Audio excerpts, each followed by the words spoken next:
待たせいたしております。でございます。ちょっとね、ギリギリまでちょっとバタバタしてましたので、はい、落ち着きたいと思います。ね、今見てたら、やっぱ今回もね、パソコンのツイキャスさんのサイトで見てるのと、スマホのアプリで見てるのと、コメントの表示がね、違うんだよね。抜けてたりするんですよ。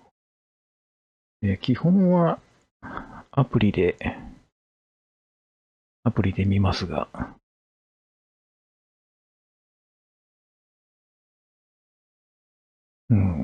ね、あれ挨拶されてないっていう方いましたら、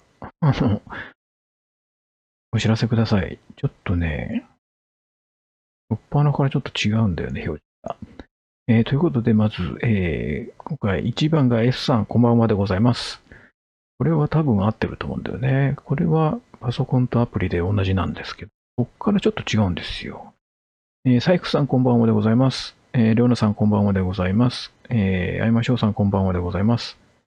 クレハさん、こんばんはでございます。コマジンさん、こんばんはでございます。ゆかちゃんさん、こんばんはでございますでございます。あやかさん、こんばんはでございます。にんさん、こんばんはでございます。帰宅途中、お気をつけて。中間ゆさん、こんばんはでございます。ひとみさん、こんばんはでございます。ゆひさん、こんばんはでございます。ひみみやさくらさん、こんばんはでございます。本日28歳の誕生日、おめでとうございます。すみません、ありがとうございます。ヘムチンさん、こんばんはでございます。ファイヤーウッドさん、こんばんはでございます。ケンタッキーさん、こんばんはでございます。ちなさん、こんばんはでございます。ドラミさん、こんばんはでございます。ヤマトさん、こんばんはでございます。アキネさん、こんばんはでございます。M さん、こんばんはでございます。ブンさん、こんばんはでございます。トワンさん、こんばんはでございます。イニゴさん、こんばんはでございます。ジャックさん、こんばんはでございます。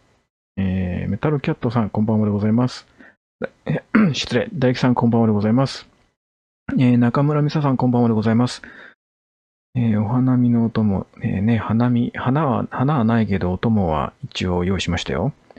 メタルさん、こんばんはでございます。亀さん、こんばんはでございます。A さん、こんばんはでございます。今年のツアーでタカさんがガリネリのライブで弾いたことない曲のやるかったし。どうでしょうね。弾いたことがない曲。なんだろう、サザエさんとかこれは勝美さんでしたっけ？こんばんはでございます。みかんちゃん、こんばんはでございます。みささん、こんばんはでございます。お米普通派、どういうこと普通派ってどういうことなんだろうどういうこと後でちょっと詳しく聞こうじゃないか。とこさん、こんばんはでございます。佐藤さん、こんばんはでございます。森さん、こんばんはでございます。パラさん、こんばんはでございます。ランボさん、こんばんはでございます。もうね、久しぶりだろうがなんだろうが、もう、ご自由に参加いただければと思います。マリコさん、はじめましてでございます。よろしくお願いします。バシーさん、こんばんはでございます。コマジンさん、クレッシェンドから、今日の、楽しかったでしょうか。まさみさん、こんばんはでございます。田中さん、聞きたいです。聞きたいですか？ジュリンコ大好き、パラシュートさん、こんばんはでございます。札幌、やっと春になってきました。そうか、札幌、なんだかんだ夏も暑いですもんね。ちょっと待ってくださいね。なんか飛ばしてる人いないですよね。わかんないんだよな。怖いな。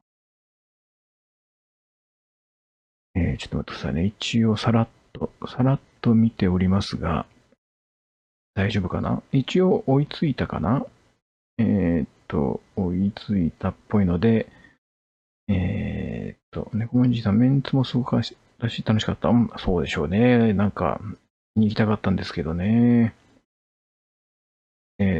誰からもお声掛けされなかったので見に行かなかったんですよ。本当に。ということで、始めましょう。117回目だったと思います。117回目だったと思います。キャスネリスタートでございます。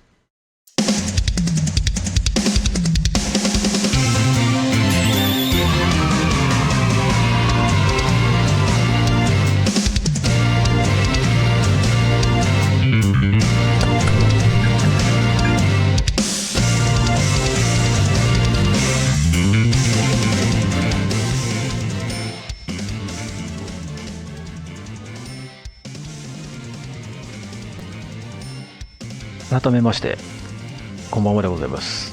ガルネリウスのタカでございます。はい。はい、多分まだガルネリウスのタカでございます。はい。なんか知らないうちに違ったらごめんなさい。でも私の中ではまだ私はガルネリウスのタカでございます。あら、ちょっと待って。拍手やら、花火やら、ありがとうございます。普通は無洗米派。無洗米は基本的に私食べないですね。なんだろう。今のは多分、技術的に美味しくなってるんでしょうけど、昔のイメージがどうしても、その最初に出てきた時のイメージがあるので、美味しくないっていうイメージがどうしてもあるんですよね。なので、できるだけ普通の無洗米じゃない方にしてますけど、本日の配信ありがとうございます。すみません。私の配信に本日もお付き合いいただきましてありがとうございます。本当申し訳ないです。なんか花火たくさんありがとうございます。拍手もありがとうございます。本当に。もうね、ウッドさんもね、今日もありがとうございます。こちらこそですよ。すみません、ありがとうございます。昨日のゆうきさんの配信ね、すごかったですね。毎回演奏がすごかったですね。それに比べてですよ。本当に。ガルネタも何もないのに、本当に、なんか、マリコさん、そんなね、よろしくお願いしますって、堅苦しくしなくて大丈夫ですよ。私の配信は、だらだらまったりがモットーですので、本当に。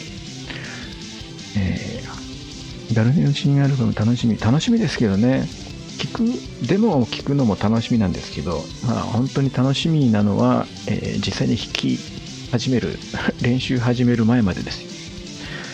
弾き始めたら、絶望しかない。すみません、ありがとうございます。本当何もしてないので大丈夫ですよ。知らないうちにクビになってるかもわかんないじゃないですか。やっぱりあいつダメだよってなるかもしれないからね。怖いですよ。もう、クビにならないように日々練習を欠かさずやっておりますが、なかなかみんなのレベルに追いついていかないので大変なんです、私。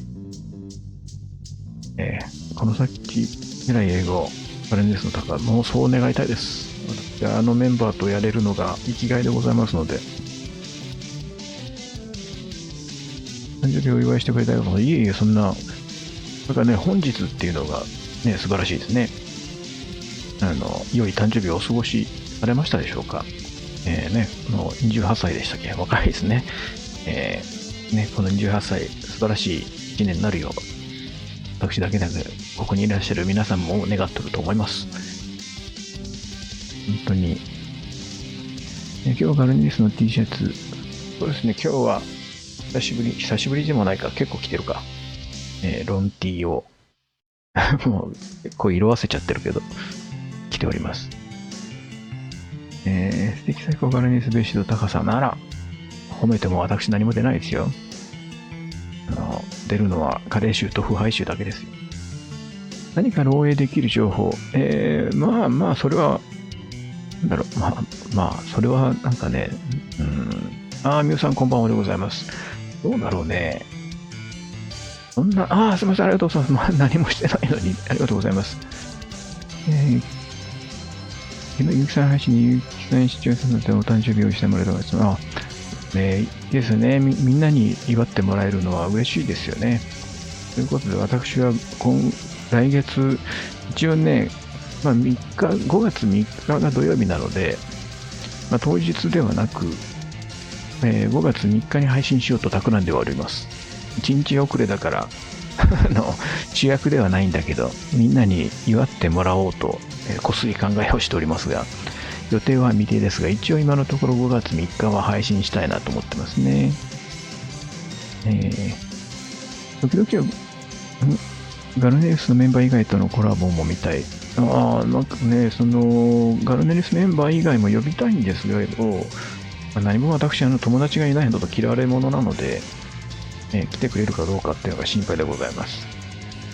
だからね、年末年始でジェロさんとかね、メンバーではないけどね、ガルネリスの身内ですけど、ジェロさんとか呼びたかったんですけど、3時間スペシャルで手一杯だったので呼べなかったっていうね、本当に。現メンバーが最高は最強です。ありがとうございます。そう言っていただけると、もうね、もう、毎現場、成長著レア君と、もう神の領域になっている、小野さん、しゅうくん、ゆうきさんと、本当にね、頭が上がらんです。私、タカさんのこと大好きですよ。ありがとうございます。こんな、本性を知れば、皆さんそうは言ってられないと思いますが、私、人に好かれるような人間ではないので、体調はいかがでしょう。体調は大丈夫だと思います。今日も何日ぶりだろう、声を出したので、時折咳き込むと思いますが、よろしくお願いします、本当に。高木さんなどのベース化のメンバーをお呼びしましょう。出てくれるんだったら呼びたいですけど、ズームでコラボするのか、実際にこっちに来てもらうのかにもよりますけど、ただ私のここのね、部屋がですね、狭いので、本当に、腐敗臭漂う私とぴっちり膝を突き合わせて、肩を寄せ合って配信して上がる人がいるかどうかってことなんですけどね。連休中の配信は嬉しい。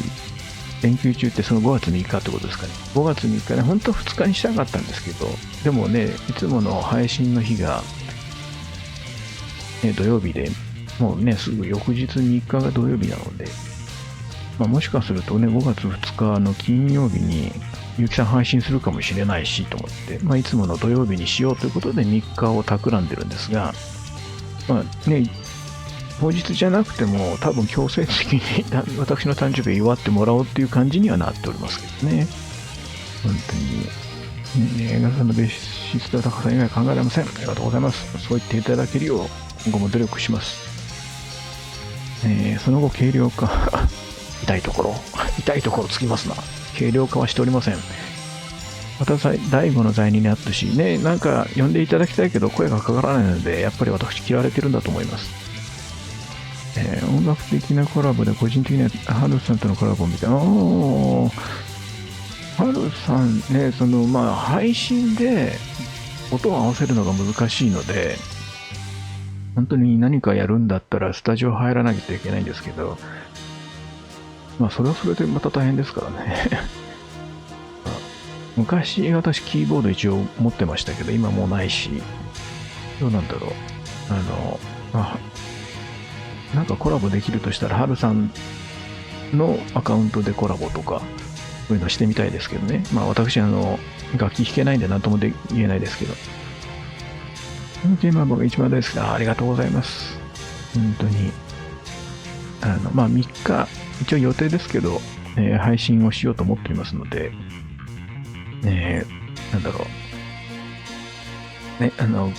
私の、1日遅れだけども、私の誕生日を祝ってやってもいいよと思って、心優しい方はお付き合いいただければと思います。本当に。ちょっと待ってください。自分の都合なんですけど。BGM が自分に返ってきてる BGM がうるさい。はい、すいません。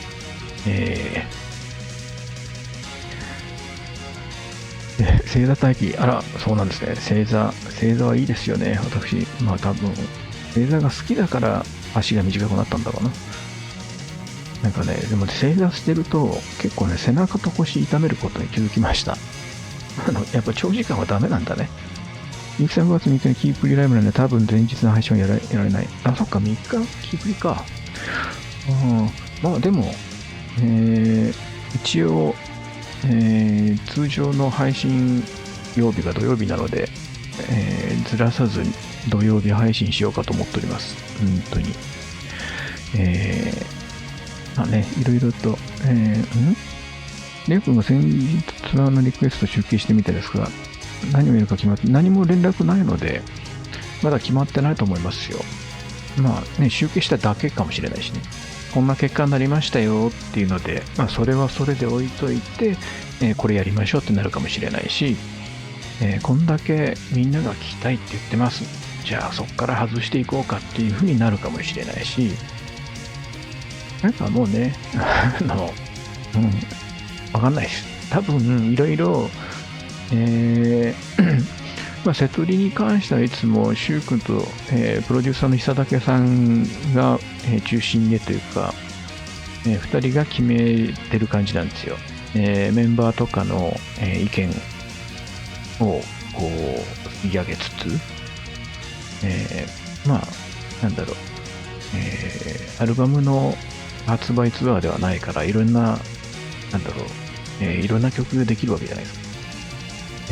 今この時だからこれをやった方がいいんじゃないかとか、そういうのをいろいろ考えてくれてやってるんです。で、メンバーがこれやりたいっていう意見も尊重しつつ決めてくれるので、まあ、もうそろそろ、まあ、5月入れば、決まるんじゃないかなとは思うんですけど、まあね、その中でどういうふうな、その本当に、この自分が加入して以来、一度も弾いたことない曲になるのか、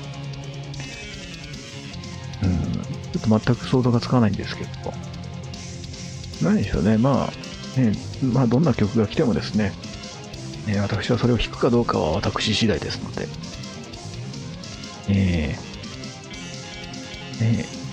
ライブ円盤の発売いつなのかな、いつになるか、ね、これ本当内緒なんですけどね、まあ、ツアー直前だと思ってください。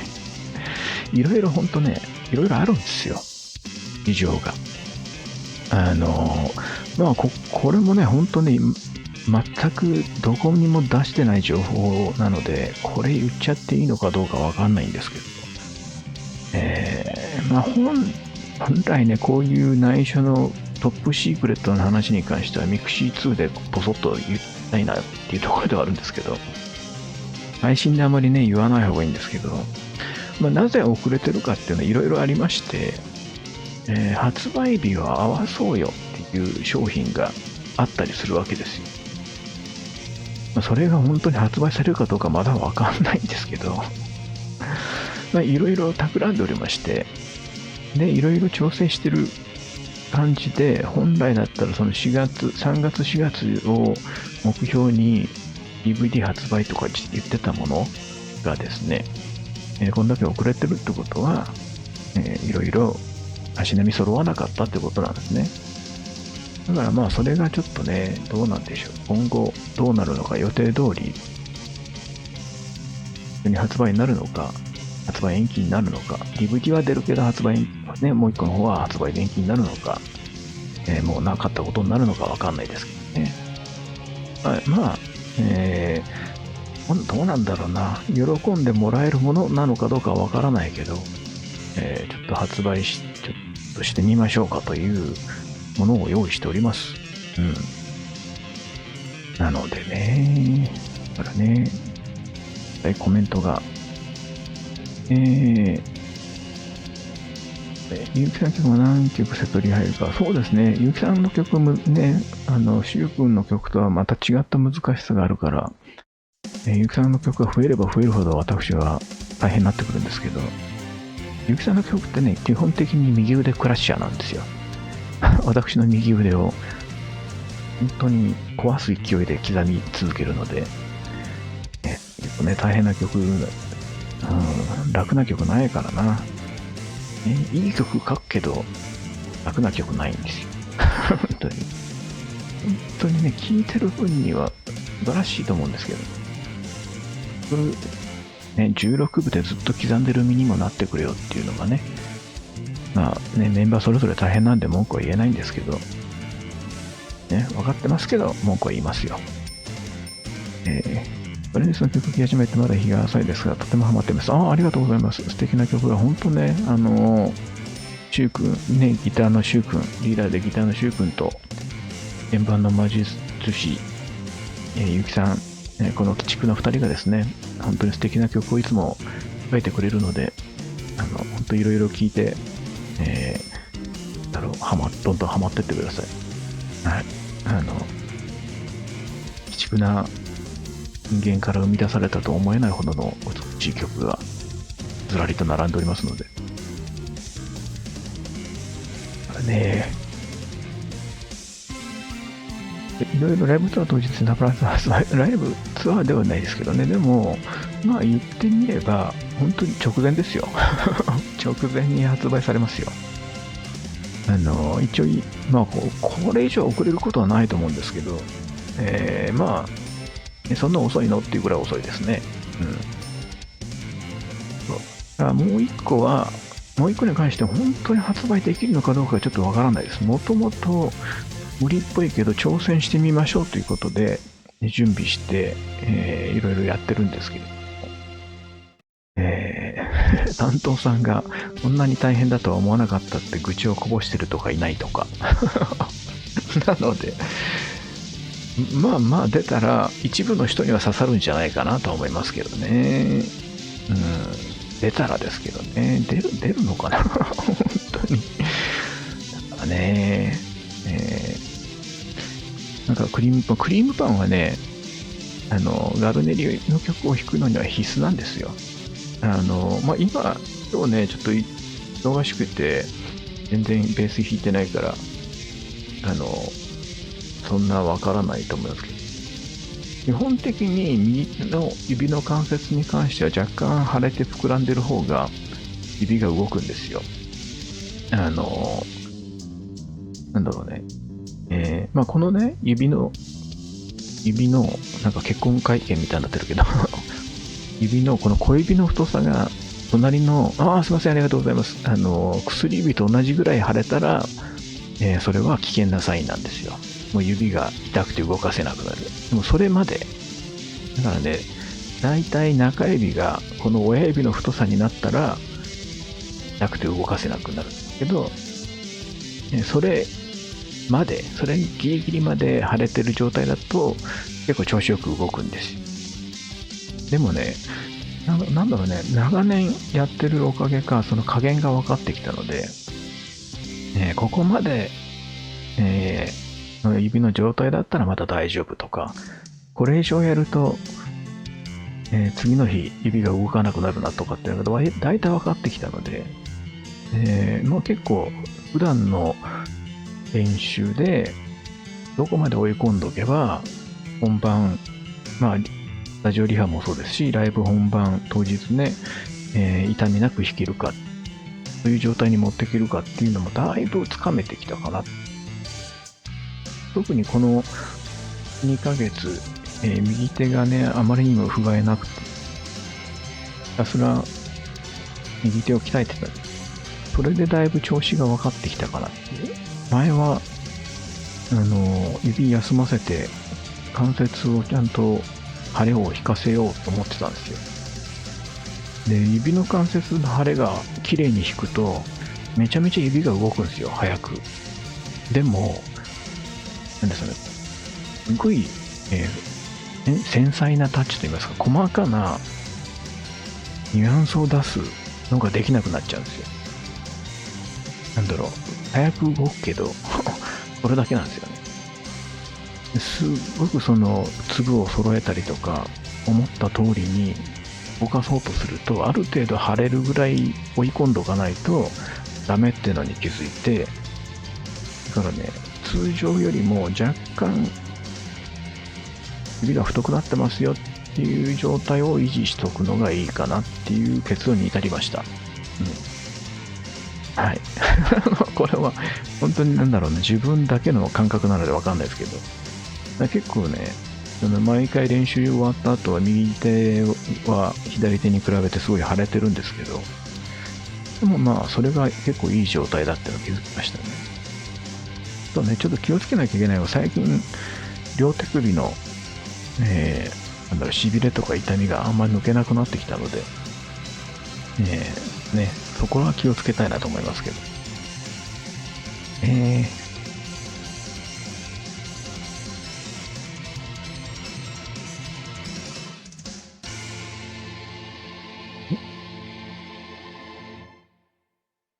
アンヤスね、クリームパンを見てベースを弾きすぎて手が腫れたとかさ、いえいえ、そんなこと、クリームパン美味しいですから、見かけたら食べましょう。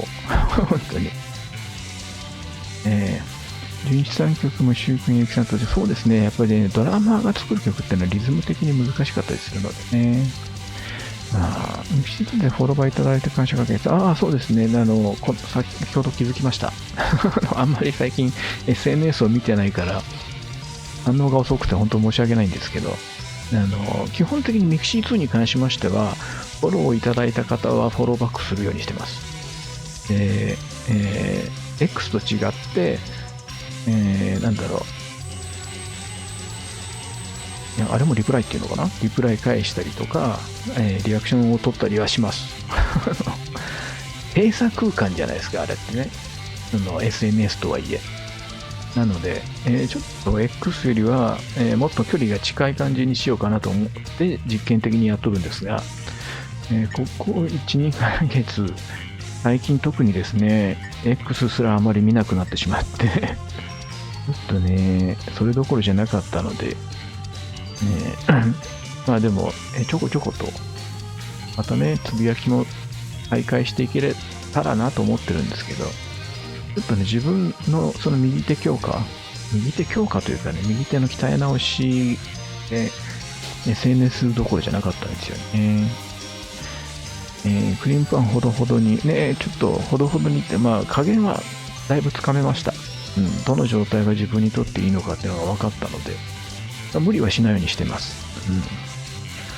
まあね、楽になった状態の速さだけそうですね、楽になるんだけど、空回りじゃないけど、早く動きすぎちゃうんですよね、簡単に。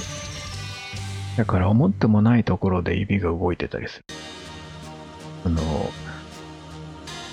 テンポに対して自分が思ってるよりも、指があまりにも軽やかに動きすぎる。なんだろう。思ったよりも指が早く動きすぎてるとか、なんかね、もうちょっとこう、繊細にこう、気を使って集中して弾かなきゃと思ってると、なんだろう、速さだけじゃなく、正確さっていうんですかね、それが重視になってるんですけど、失礼。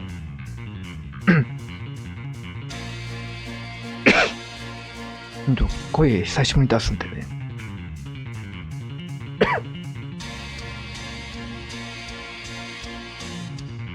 すんません。喉がっていうか声帯がね、ちゃんと動かない。そういう時は乾杯しなきゃ。失礼しました。今日も私コーヒーです。皆様お手元に飲み物、食べ物、そうでないものありましたら。ではでは、今日も一日お疲れ様です。姫宮さん、お誕生日おめでとうございます。では、乾杯。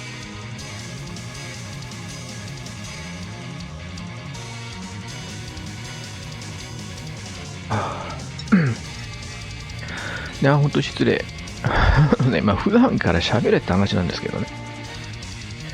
私は本当にね、家にこもると全く声出さないんで、ね、気をつけないとね、本当誰か、リマインドしてくれよって感じですね。ただの水で乾杯。左右乾杯。お茶で乾杯。アルピスソーダ。コーヒーで乾杯。オレンジジュースで乾杯。いいね。飲むコーヒーゼリーで乾杯。日本酒で乾杯。いやー、素晴らしいな。本当に。いや、乾杯。今からコーヒー。急がないと。すいません。ありがとうございます。何もしてないというのに。ちょっと、喉を休めるためにも、何か食べましょう。皆さんも何か食べるものがあれば食べましょう。ね。ということで、今日の私の、ご褒美。ご褒美と麦茶で乾杯。ですね、今日、慌ててね、いろいろ作業してて、慌ててシャワー浴びて、シャワー浴びた後慌ててスーパーとコンビニ行ったんですけど、スーパー行ったら見事に本当に何もなくてですね、まあでも、とりあえず、このね、いつものチョコレートケーキを買ったんですよ。もう、生体が起きない。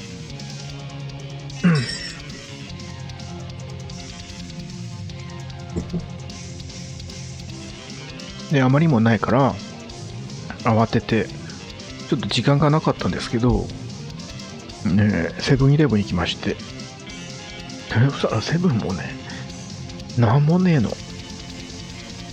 なんか、行った時間が、夕飯に、世間一般の人が夕飯食べた後の時間だったせいか、私が行ったセブンイレブンがですね、結構街道じゃないか。道路沿いにある駐車場大きめのセブンなんですよ。家族連れがいっぱいいまして、みんないろいろ買ったんでしょうね。ほんとなんもなくてですね。今回、いつもより、だからスイーツが少ないんですよ。なんか、ダイエットしろってことなのかなと思いまして。配信の日がですね、私の唯一のチートデーなので、いっぱい買おうと思ってたんですけど、あんま買えなかったんですよ。悲しいことに。本当に喋りづらい。ファンシーさんこんばんはでございます。喉がね、本当にね、何日喋ってなかったんだ、今回。多分声帯がね、俺そんな機能ついてたんだと思ってると思う。それぐらい喋ってなかった。声出してなかったんで。今日は、なんだっけ。濃厚プリンショートケーキと、いつもの、チョコレートの、これもね、濃厚ガナッシュケーキ。なんだろうね、濃厚ってのがトレンドなのかい？なんだろ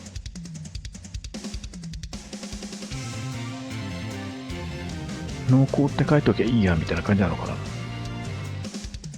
ちなみに濃厚の反対語って何ですか？淡白何？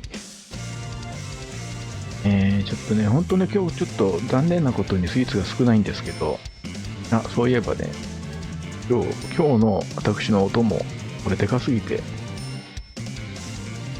デスクに入らないんですけどね。久しぶりの MG コーンでございます。MG はやっぱりね、作り応えがあっていいですね。よくどれぐらいかかったんだっけな、これ。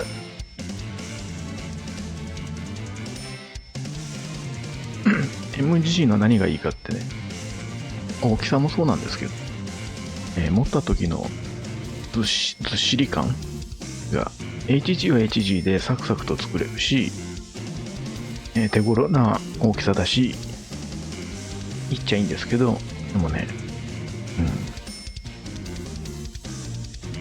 大人になった今だからこそ MG のこの大きさと重さっていうのがちょうどいい感じ。小さい頃、小学校の頃とか、HG の144分の1の大きさっていうのがちょうどよかったんですけど、でもね、MG は今大人になって持った時の大きさと重さは、作ったって感じがして。はい。だからね、これ。綺麗な剥がし方がわかんないんだよね、いつもね。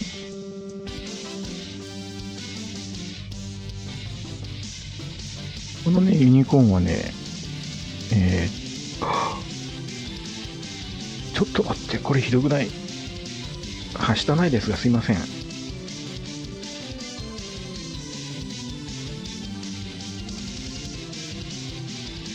もう、悲しいよね。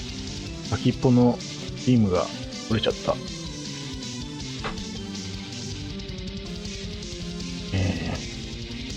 このユニコーンもなんか限定だっけ？ランダムベース限定商品だっけ？これもかよ。ああ、よかった。明日ないですが、すいません。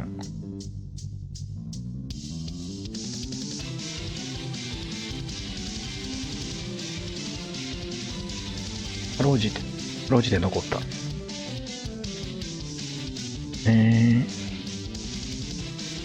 次男がガンプラにハマってるので、研究机のガンプラだけ。いいですね。なんだろう。なるべくショーケースに入れて、ホコリが被らないように、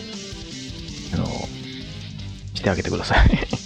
ホコリ結構ね、取りづらいので、せっかくね、作ったガンプラ、ホコリまみれになって汚れるよりは、なるべくなら、ショーケースに入れて飾りましょう。私も、昔はそのまま、パソコンデスクとか棚に置いてたんですけど、ある程度年月が経ってホコリまみれになると、そのホコリが今度取れなくなるんですよ。でせっかく作ったねガンプラがホコリで汚くなるのは悲しいので、ロケースに入れるよう皆さんにはアドバイスしましょう。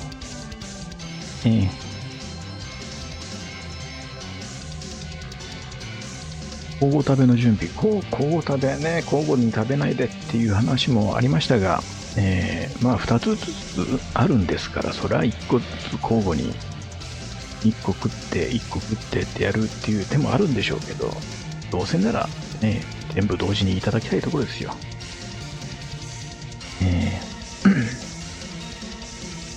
発売日に買いに行かないとすぐに欲しいものなくなるから、私もガンプラの話ですかね。もうガンプラね、欲しいもの全然買えないですからね。そうした風にこっそりケーキ持ってかれてやりたくなる。あ、ね、本当に。配信だから、書いてますけど、普段だったら根こそぎ舐めとってますけどね。4年組に周りの肉付けをしたって感じの作り応え。そうなんです。MG はね、中身がスカスカじゃないから、ちょっとね、手に持った時ずっしりするんですよ。で PG になってくるとさらに大きくて重いので作った感があるんですけど、PG 高いのでねそんな買えないし、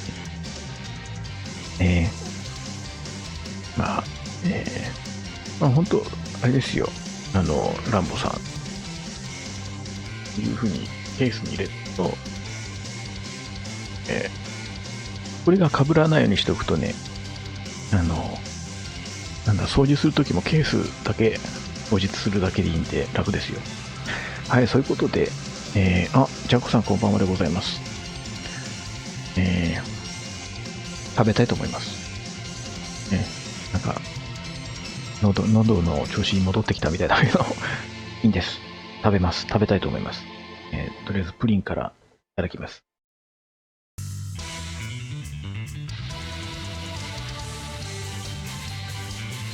乾杯。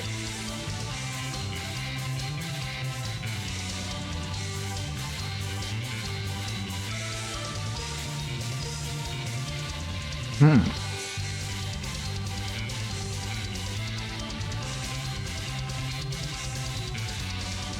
固めのプリンなんですよ。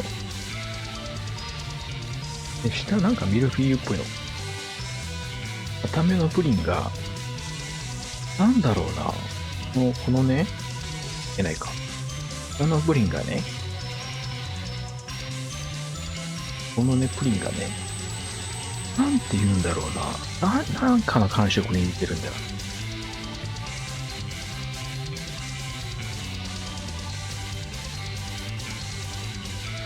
プリンの味なんだけど、プリン感があんまりないというか、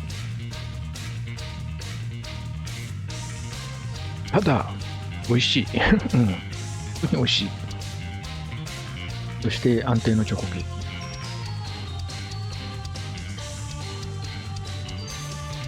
生き返るわ。本当に。いやまあね、ツアーが始まったらまた走りの話です。いや、もう本当、走りに関しましては、無理なきをいいですが、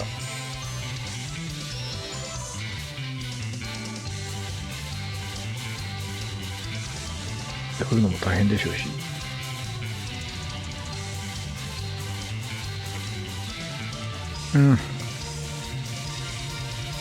本当に前回配信ぶりなんで甘いものがしみる。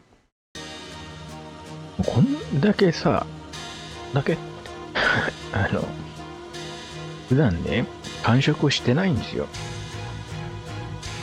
ねまあ週4日、最低でも週4日筋トレをしようと決めて、もうこの1、2ヶ月ずっとそれを守ってるんですけど、痩せやしねだから筋トレをサボらなくなってから、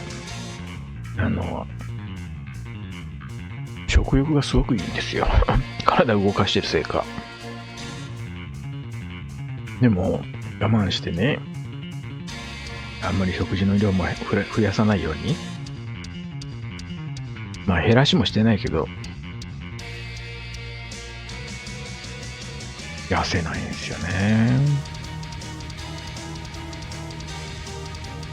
なんでしょう。もっとちょっと痩せたい。なんかね、このプリンショートケーキのプリンが、すごい駄菓子っぽいプリンなんですよ。なんだろうね。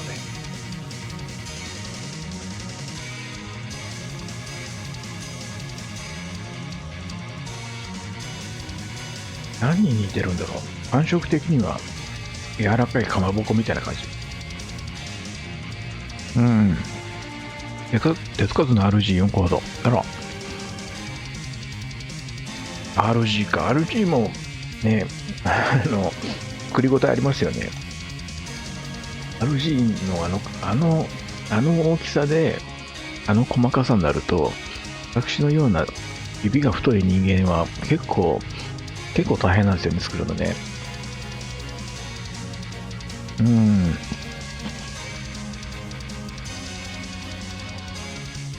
なんだろう、このプリンショートケーキは、なんか、やりっとした食感があるけど、ザラメなのかな、なんかが入ってる。美味しい。贅肉いなくならないで。本当にね、特に私の贅肉は、なんだろう、寂しがり屋なのか、離れてくれないです。何俺のことが好きなのかよ、みたいな感じで、話してくれないです。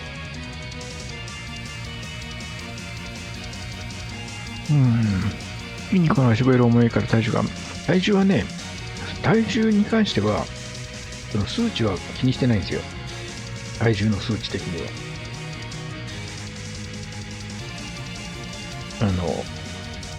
サイズですよ。お腹周りとかのサイズ。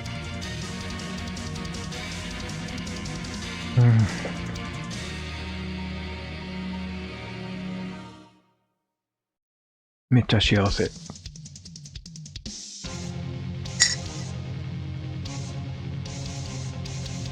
筋トレすると白米めっちゃ美味しいですよ。そう、それ、本当わかります。米が最近うまくて仕方がない。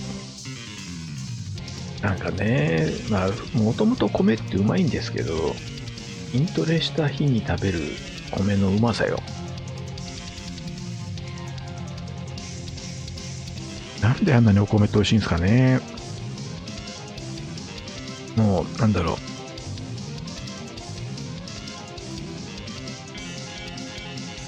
お米が高いのにも慣れちゃって。最初はね、4000円台のお米を買った時に、大事に食べようと思ってたんだけど、結局いつもの通り、量は変えずに食ってますから。あったね。毎日や。米がね。一時期の米が買えなくなってた時期に比べると、店頭に並んでて米が買える、高くてもね、米がちゃんと買える喜びを、堪能しておりますよ。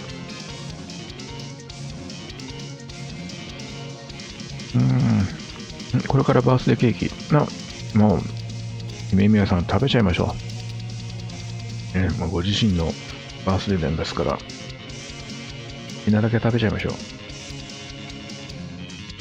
かまぼこケーキにしか見えない。なんかね、これセブンで買ったこのね、このプリンの食感をちょっとね、なんだろうな、ほんとね、これ駄菓子感が強いというか、ぜひ、お試しになっていただきたい。味はプリンなんだけど、食感がなんかあまりにも硬すぎてプリンじゃないっていう。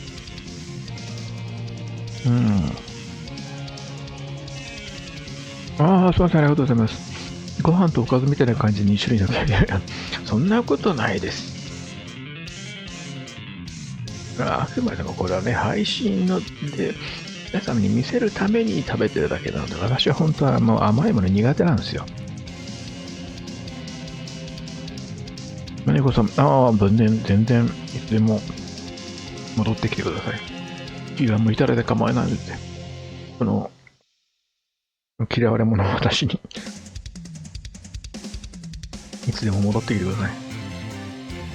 すみません、なんか甘いもの食ってるだけなんで、甘いお茶箱されると、すごく申し訳ない。召し上がる姿は本当に綺麗。そんなことないっすよ。いいが甘いもの食ってニマニマしてるだけじゃないですか。いろんな人に言われます。私の配信甘いもの食ってるだけって。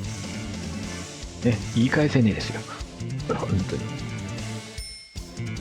すみません、ありがとうございます。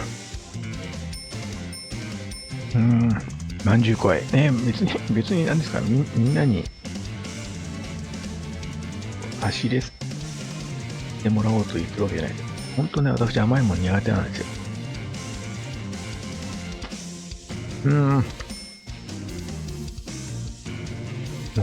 もう年もあるのかな。あんまり昔ほど甘いものが入っていかない。多分今だったらホールケーキ食べれないと思う。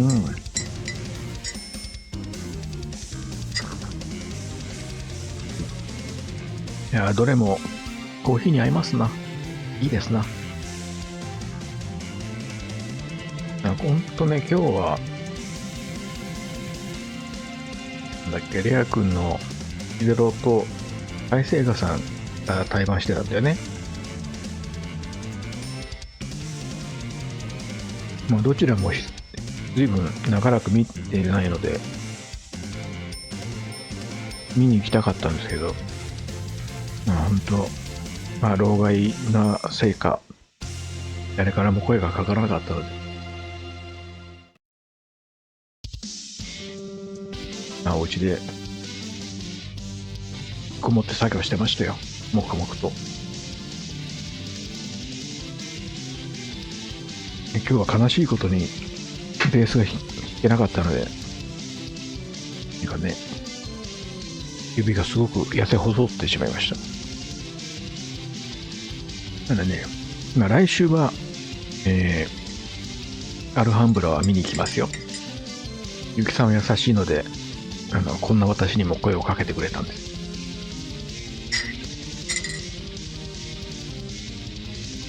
クラブエイジアはもう本当に随分と言ってないからあんま覚えてないんですけど、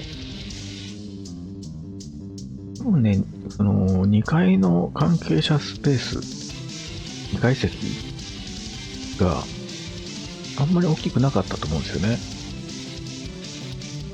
なのでおそらく私は1階の一番後ろの方でこっそり見てると思うんですけど、お友達もいないから寂しく一人で見てると思いますが、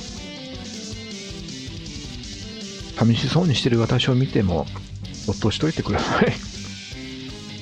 ああ、本当にこいつ友達いねえんだと思ってね、心の中で笑うもよし。美味しい。セブンにデザート探しに行きたくなってきました。行っとこう。なんなら、近所のコンビニ全部制覇しよ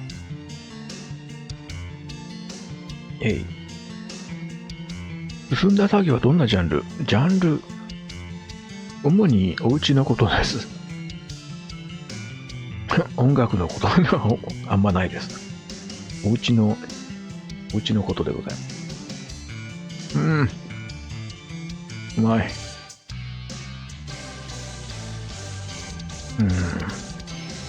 なんだろう、やっぱり、あれなんだね。足りなかったのはスイーツだったのかな。喉が調子良いよ。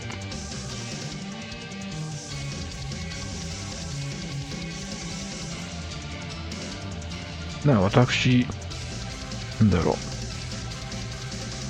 う。普段は、ベースの練習をメインにしとるんですけど、それだけじゃいかんと思って、まとめてね、家のことをしてたんです。今週は、パスポートを取りに行ったりとか、いろいろ、すみません、ありがとうございます。ちょこちょこと、そういう別音楽に関係ないことをやっておりましたね。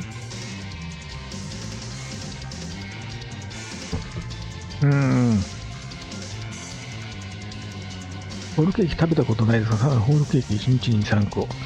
どうなんでしょうね。そんなにいっぱい行ったことはないけど、アメリカで、この世のものとは思えないぐらい甘いケーキをいっぱい食べたことがあったんですけど、それを経験したおかげか、日本のケーキがあんまり甘く感じなくなった時期があって、高校の時ですかね、ものすごく食べましたね。大変なく食べてましたね。スイーツビュッフェに行った時に、呆れられるほど食ってましたね。でも今はちょっとね、ある程度食べると、その油分ですかね。クリームの油のせいで、ちょっと気持ち悪くなったりする。ホールは無理だな。ちょっと今、ゲップ出ちゃった。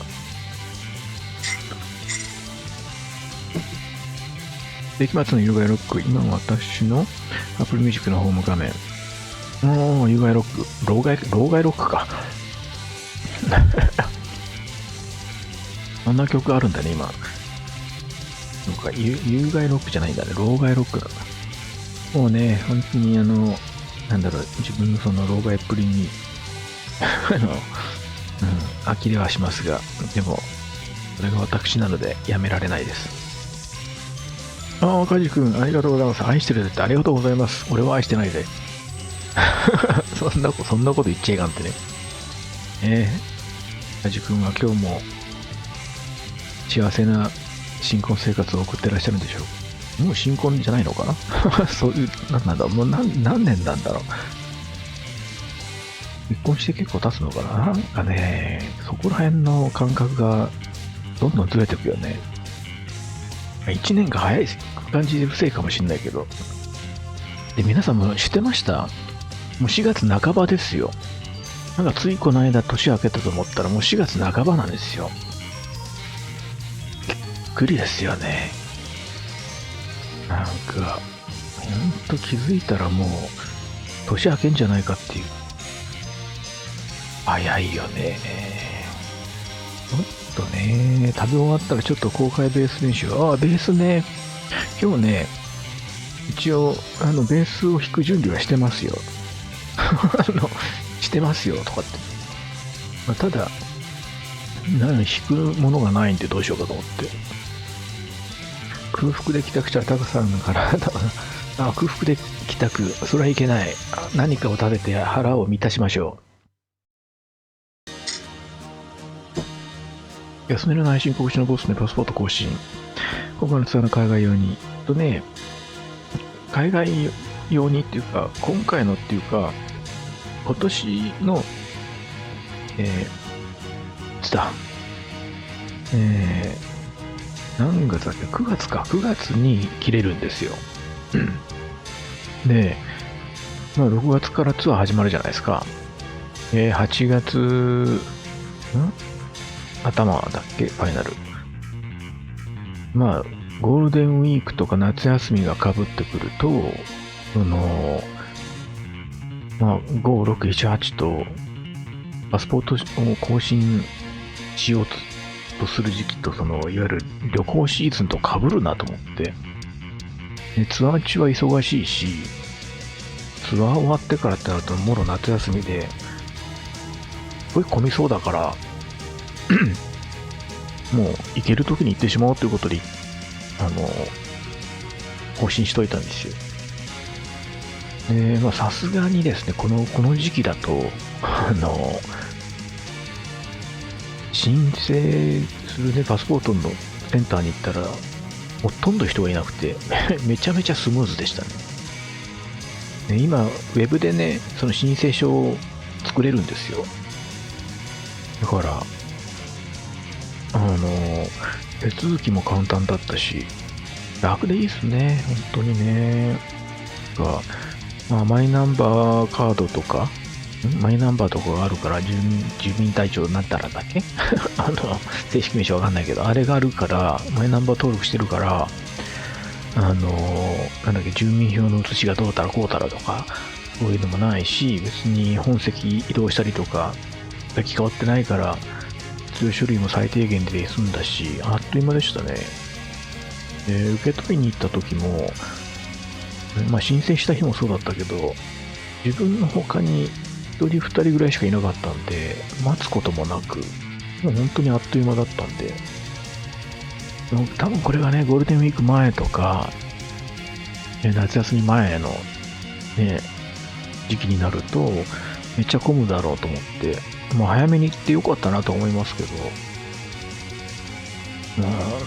だね、ほんとね、その証明写真がね、びっくりするぐらいな現実ってやだね。なんか美肌機能付きみたいな、証明写真の機械で撮ったんですよ。で、美肌効果を使用しますかしませんかみたいな選択肢があるんだけど、使用しないっていう項目が選べなかったんだよね。だからもう値段が決まってて、有無を言わさず、その美肌効果エフェクト付きのやつしか選べないんだけど、でもなぜか聞いてくるわけですよ。美肌効果利用しますかしませんかみたいな。いいえっていうのが選択肢がなくて選べないんだったら聞くなよとか思いながらね、取って、何回も取り直すのも恥ずかしいから一発で決めようと思って取ったんですけど、全然美肌効果フィルターかかってないんじゃないというか、フィルターかけてこれっていう出来上がりになりまして、で、今一応ね、その更新をして、さすがにパスポートセンターの人は私の写真を見て鼻で笑ったりはしませんでしたけど、自分のね、パスポートが引き取ってっていうか受け取って、で、そのパスポートの情報っていうのは、ツアーマネをいつもしてくれてる、毒忍者こと村上さんにデータはいつも渡してるんですよ。データっていうかその画像データを。いろいろ海外に行く時のビザ申請とかをまとめてやってくれてるので、だから更新しましたよっていうので、新しいそのパスポートの写真をね、村上さんに送ったんですよ。更新しました。アップデートお願いしますって言って。なんて返ってきたと思います？最初の一言ですよ。パスポートを送りました。記録がつきました。返信が来ました。邪悪って書いてました。最初の一言が邪悪びっくりマークって書いてある。で、その後にありがとうございますって書いてきたんですけどそれぐらい私の写真はひどかったみたいです。はい。はい。だから、なんか出国手続き、入国手続きの時になんか捕まるんじゃないかっていうぐらい本当にひどい顔になってましたね。もう、現実ですよ、それが。そりゃ誰もライブに呼んでくんねえよ。もう本当に。UI6 も他人におすすめされます。UI6 懐かしいな。最初聞いた時すごくショックだった。衝撃的だったよ。ポンクのアルバムは本当に衝撃的だった。インウォーターズゲイズ。手続きスムーズ。本当にね、デジタル化が進んで、いろいろスムーズになってるのありがたいですね。まだなんとか私ついていけてるので利用できてますけど、昔みたいに、何でもそうですけど、その現地に行って書類もらってそこで一生懸命書いて、よくわかんなくて係の人に聞いて、書き終わったと思って出したら間違ってて書き直してみたいな、そういうのがないので、まあ、お家にプリンターもあるから、なんだろう、書類を作って印刷して、持ってくだけで済むっていうのは楽でいいですよね。まあ、そんなことちょっと、机の上が寂しいので、置いときましょう。これね、スーパーで買ったんですよ。なんか、チョコバナナ風。なんかね、20円引きになってるんだけど。これ何なんだろう。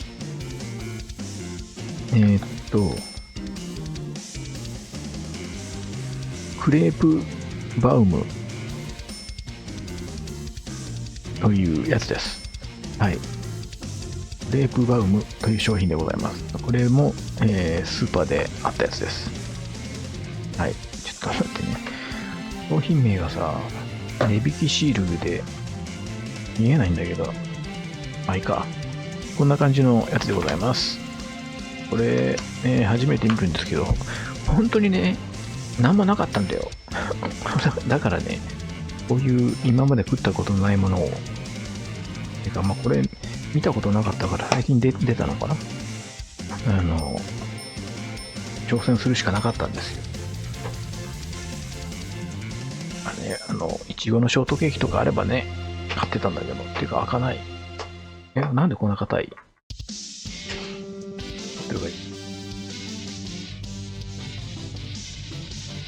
で、うちのスーパーで不思議なんだけど、こんな感じだね。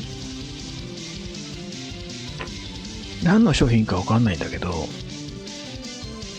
すっごいね、デザートとか乳製品、ヨーグルトとかね、あと野菜ジュースとか置いてあるコーナーで一角でものすごく人がこう群がるコーナーがあるんですよ。で、バックヤードから店員さんが陳列棚に置いた瞬間からみんな奪い合うように取ってる商品がなんかあったんですけど、それが何かわかんないんだけど、今なんかスーパーでそんな人気商品ってあるの？なんかね、我先に買ってる人がいたんだけど、すごいね。なんか人気商品があるんだね。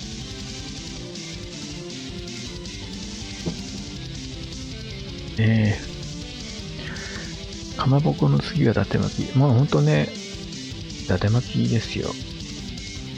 これが美味しいのかどうかわかんないですけど。いただきます。下のやつを切らないように上だけ取るって難しいな。取れる。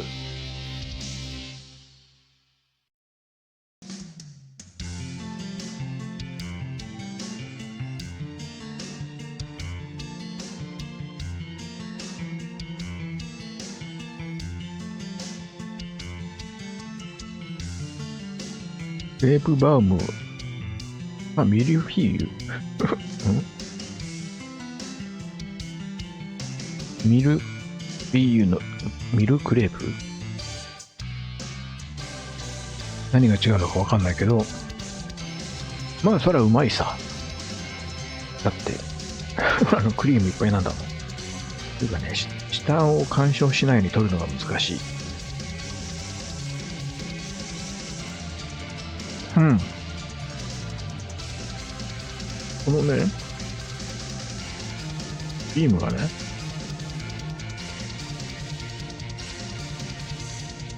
多分バナナなんだよね。多分。なんか、全体的にバナナの味がするんだけど。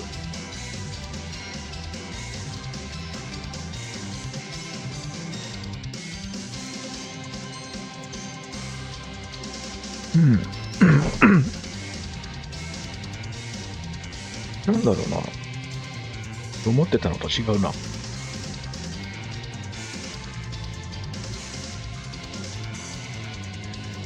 まあ、自分が思ってたやつよりも、クリームが重めで固めなので、食べ応えはある感じでいいんだけど、なんだろう。何かが違う。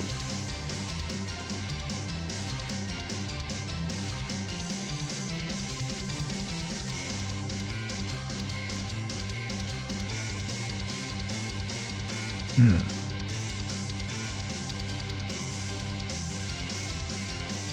一言で言うと、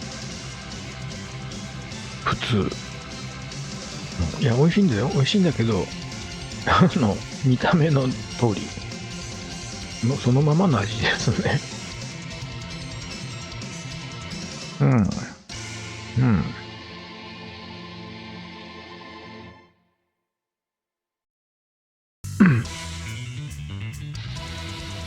ミルクレープロール。うん、ほんとそうですよね。これ、うん。なんだろうな。やっぱクリームが重すぎるのが、あれなのかな。うん。米より人気な商品。米はね、なんか、うちのスーパーでは落ち着いてまして、かなり在庫がありました。で、なんだろうな、そこのコーナーからする限り、なんか乳製品なのかなと思ってるんですよね。パンでもないし、ね、なんか、これぐらいの白い商品だった。どうなんだろうな、本当にね、多分その日の、広告の品とかかもしれないんですけど、本当にこう、ワゴンで店員さんが持ってきて、置いたそばからみんな奪い合って取ってたんで、なんだろうとは気になってはいたんですけど、まあ時間もないし、そんな奪い合ってる中で、私も参戦する気にはなれなかったので、なんか、今流行りの商品があるんだなとか思いながらね、ただ本当にそんな奪い合うことがあるのかなと思って。うん。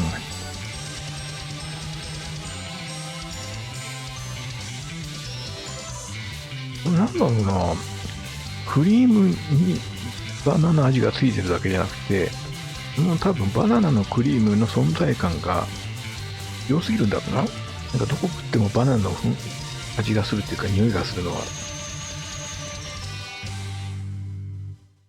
うん。でもクリームが軽かったらもっと美味しいような気がする。なんかね、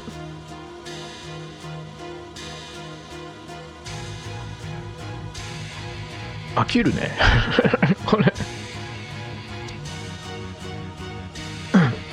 なんだろう、さっきのプリンのやつとかが、いろんな食感が楽しめたから、これはね、ちょっとね、飽きるね。ごめんね。明日なくて。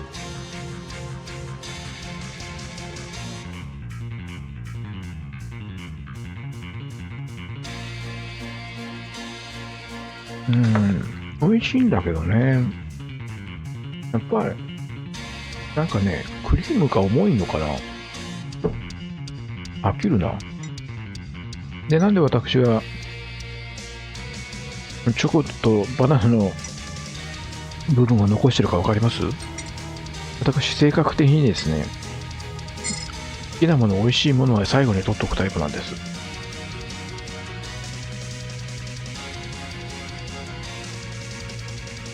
うん。まあでも、スイーツはうまい。普通な印象だけど。うん。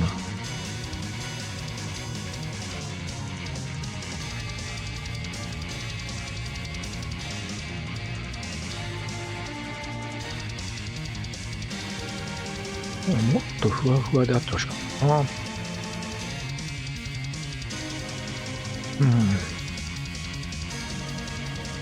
みかんの缶詰とか途中に挟んで食べると。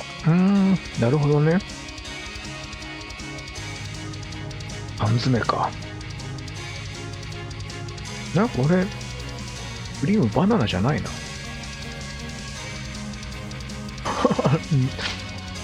自分の舌に自信がなくなってきたよ。なんだなんの、何のクリームだ。やっぱバナナじゃん。バナナペーストしようと書いてある。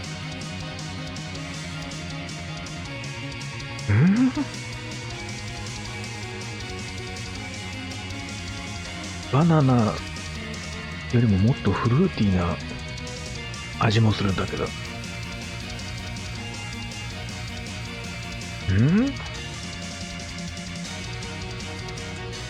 なんか不思議な感じだな。いろいろね、裏切られますね。自分が思ってるバナナの味じゃないな。ね、フルーツバナナみたいな、そんなもの存在する？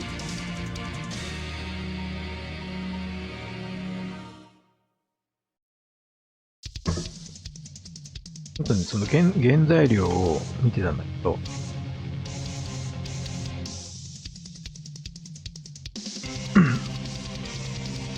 でもね、バナナのペーストしようと書いてあるんだよね。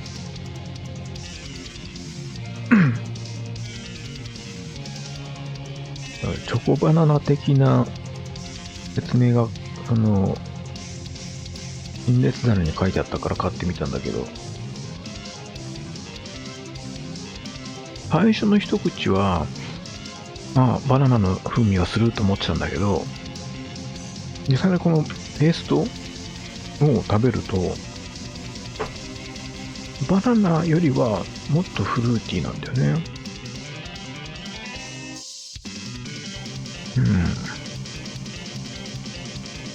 チョコが爽やかなのかな。そうか、チョコと被ると変わるのかな。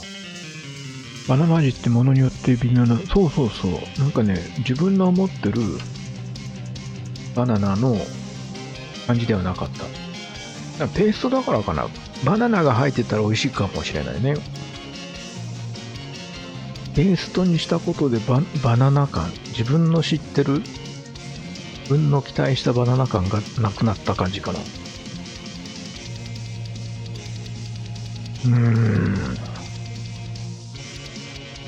なんか、なんか不思議な、だからバナナの味はするんだよ。ただ、バナナの味はするんだけど、バナナ以外のなんかフルーツっぽい、なんかそんなものが口にわっと、難しいね。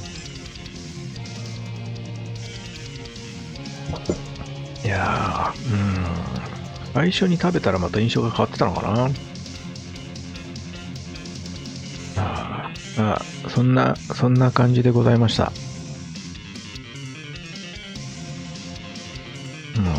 これは写真に撮って後々ツイートします。ちょっとね、ユニコーンのね、このモードになったユニコーンは足が長すぎると思うんだよね。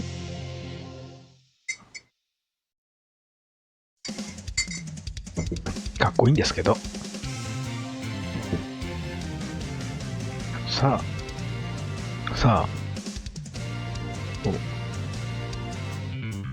いや、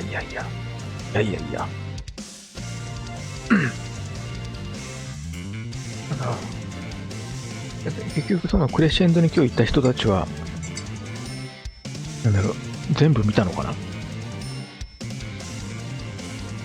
で、ちょっとゲップが出てしまいました。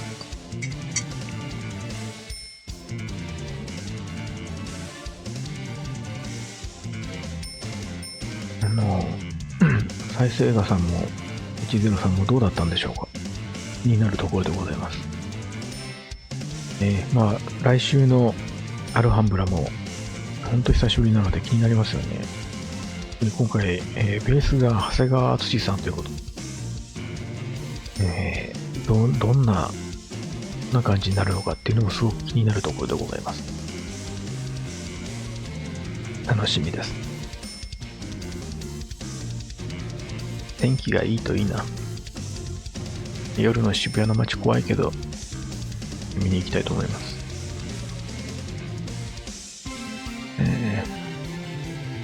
バナナペースに何か余計なものは本当なんかそんな感じはしました。ああ、すいません、ありがとうございます。スイーツ食べただけなので何も大丈夫ですよ、本当に。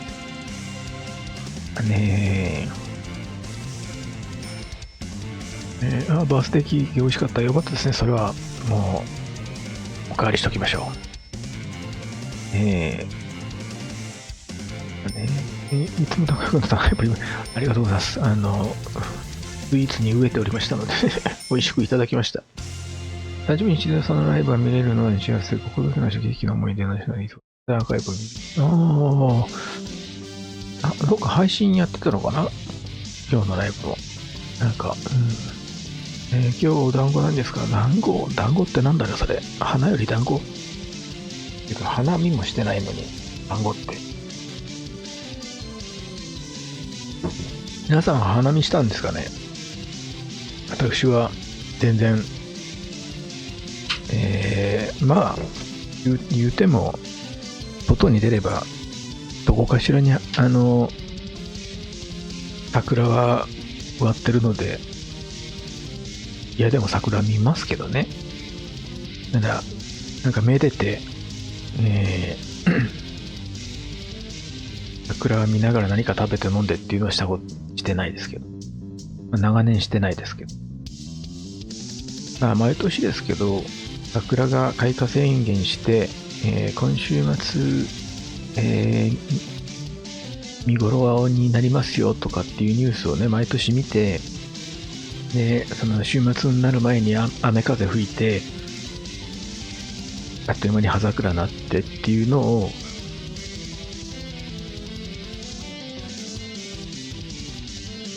なんか横目に何もせずに見てるかな。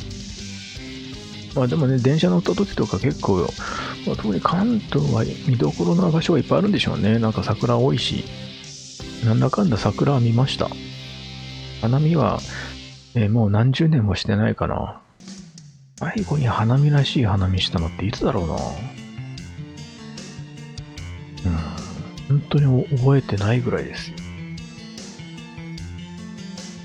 東京出てから、東京で花道をなんだっけ、どっか、立ち止まってはいないけど、桜がすごい植わってる遊歩道を歩いた覚えはあるんだよな。本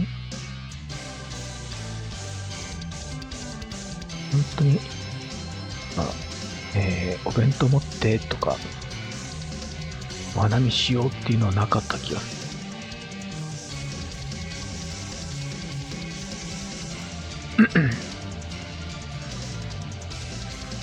話変わります。大阪万博のガンダムポーズ。なんかあれ、大人の事情であのポーズになったって聞きましたけど、本当なんですかね。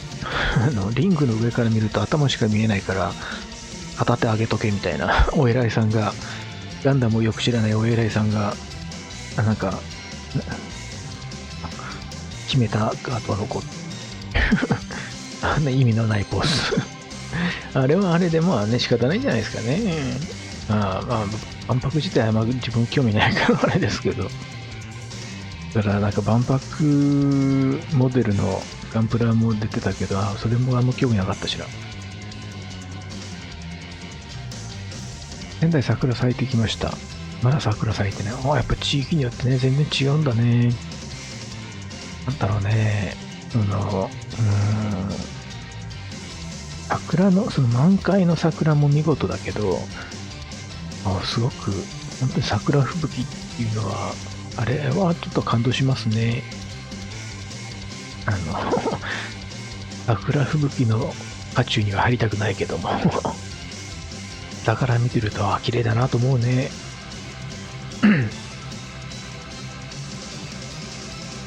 お花見選手しました。桜並木の街なのが、なるほどね。いろいろあるんですね。大阪に行った時は結構毎年花見してたような気がするけど、大阪城公園とかよく行ってましたからね。日本帰ってきた時も、大阪城公園でお花見行ったな。あと造幣局の桜とか、なんだかんだ毎年見に行ってたような気がするな。西と新幹線止まるほどの風が吹いてましたけど、そうですね。なんか風大変だったんですよね。桜きれいだったなと思って見るんですよ。そのまま通り過ぎちゃいます。なかなかブルーシート引いて宴会してるのもどうかと思っちゃうんですよね。東京だとどうなんだろうわかんないけど、大阪城公園でお花見してた時は、発電機とか持ってきて、カラオケセットとかで、本当にガチの宴会をやってる人たちがいて、そこまでしなくてもっていうね。なんか焼肉焼いて、なんかそのね、言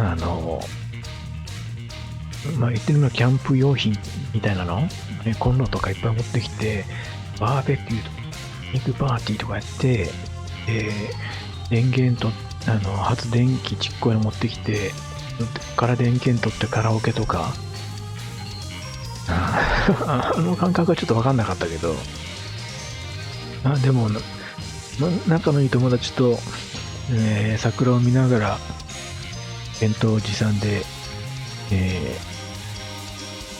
軽くね、飲んで喋ってっていうのは楽しかったですけどね。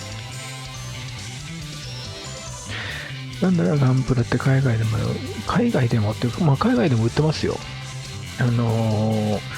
それこそ自分が学生で留学してた時すらありましたからね。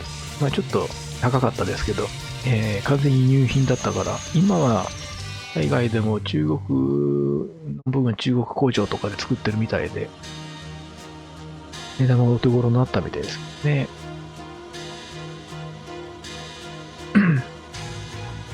造幣局の桜で緑の桜、そんなのあったっけわかんなかったけど。この前だな、財布の桜も綺麗。宴会禁止のところも増えた。そうなんですね。そうでしょうね。だって、放置地帯ですもんね、あそこってね。なんか、ゴミもね、そういうことになるし、トイレもね、そういうことになるし。絶対なんか酔っ払って喧嘩する人もいたし。ついてね、なんか楽しめないよね。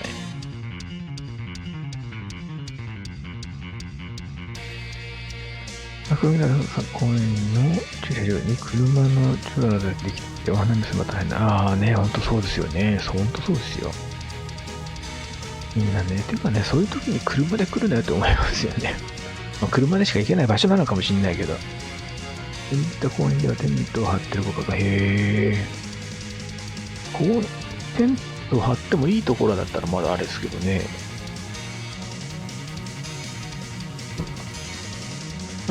どこだっけな、群馬の妙義だっけ、桜を見に行ったこともあったな。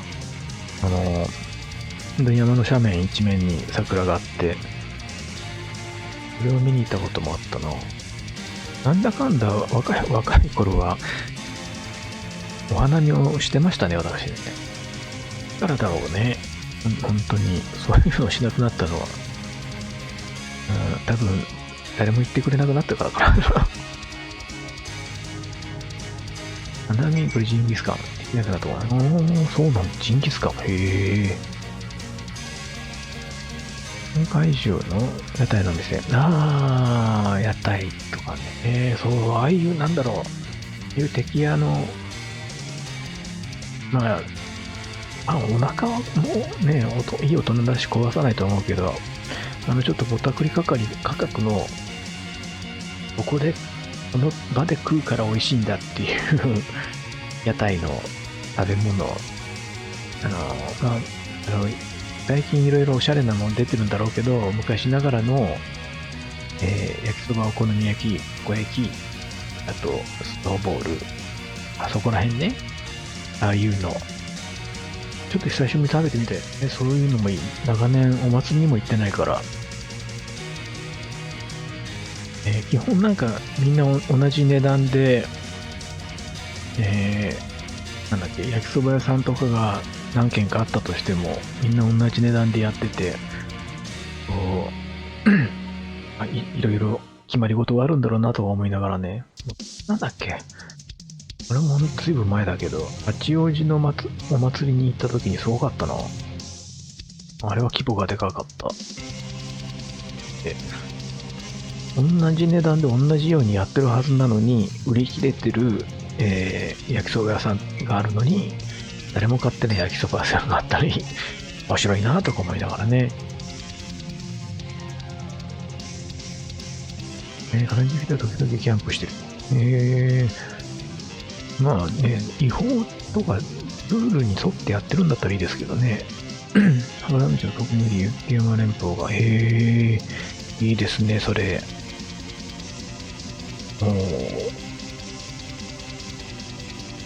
桜並木と雪山って意味ですね。すいません、ありがとうございます。一大公園と同じ屋台があって少し安かったりするとかとか、なるほどね。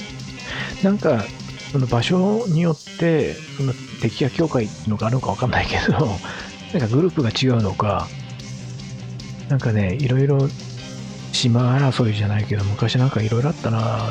地元の大阪の方でも、商店街の方で出してるところと、神社の境内の中で出してるところとなんか違うのか、値段が違ったり、雰囲気が違ったりして、まあ面白かったですけどね。最近なんか、らしく見てないし食べてないからあれだけど、私は本当ワクワクしてたな、見るだけでも。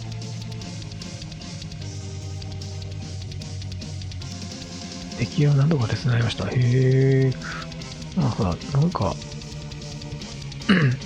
手伝えるものなんだ。なんかああいうのっていろいろうるさいのかと思ってたけど。大元っていうか、その、代表者がいて、そこら辺にね、諸場代とかいろいろ、その島が管轄する、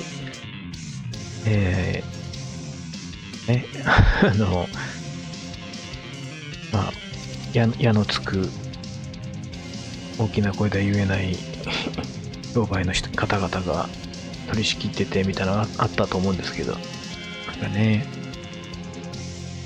いろいろありましたね。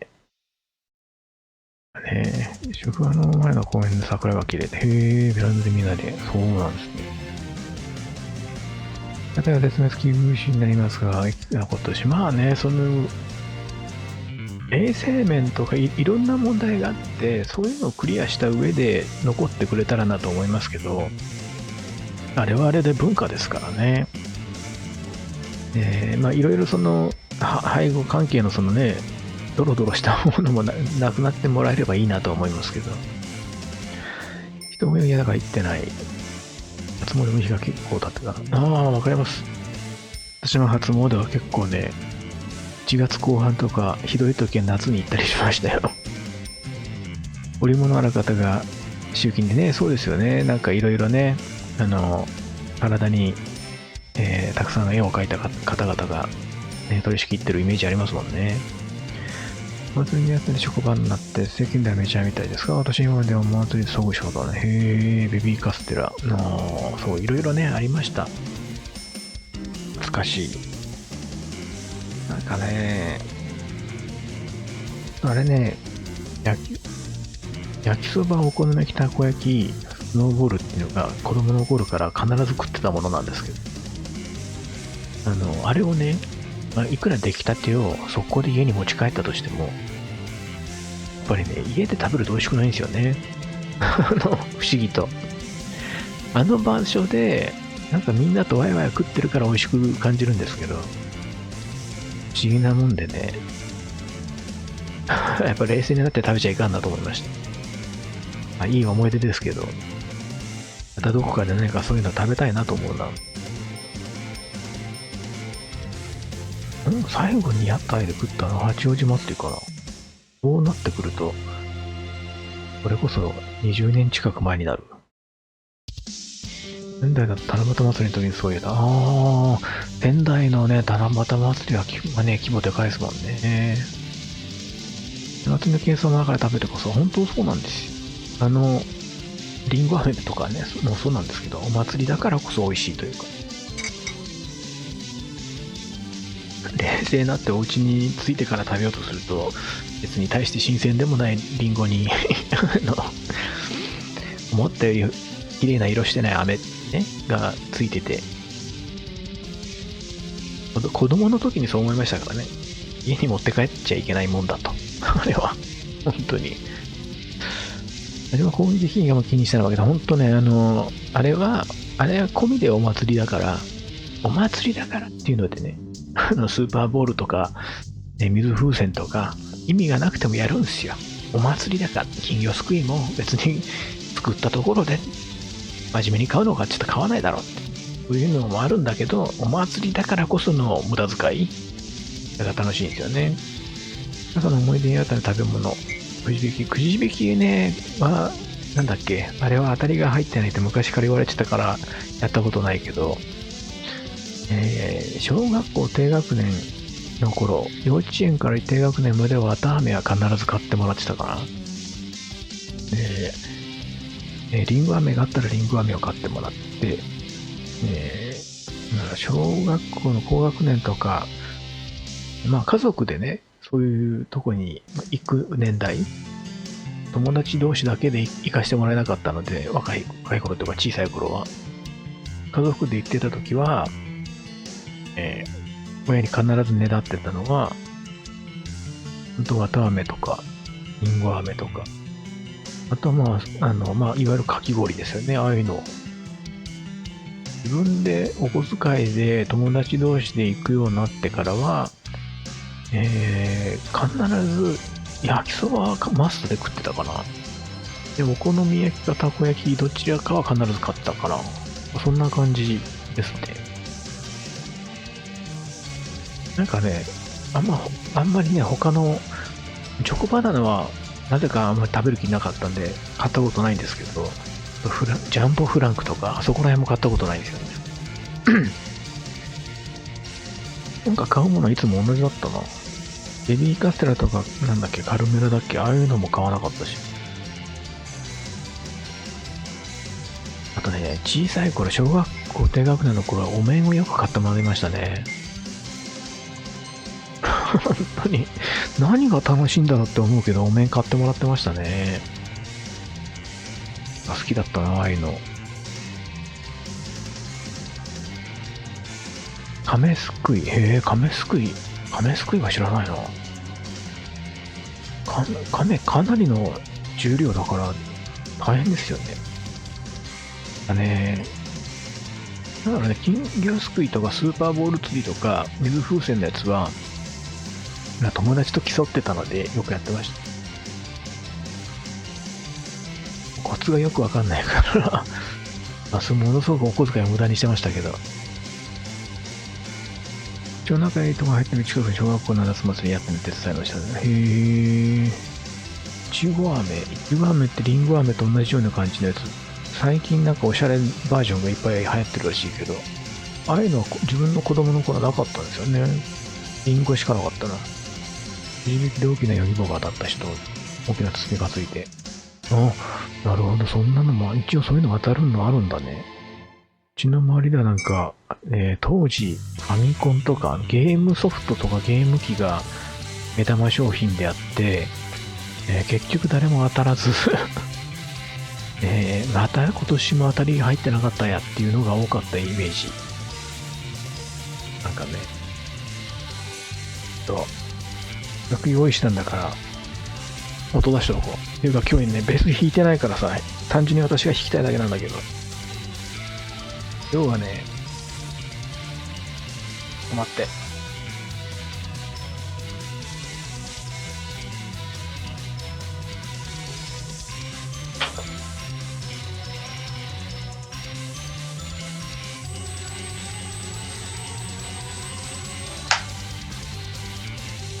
今音出るかな？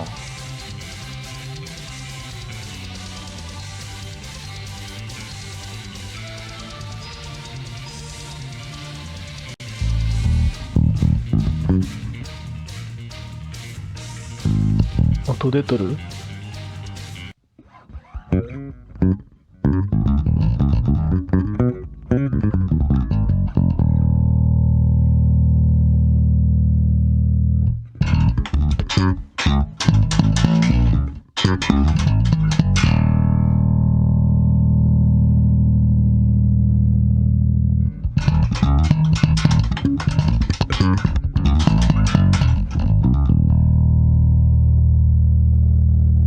セッティングをしてなかったよ。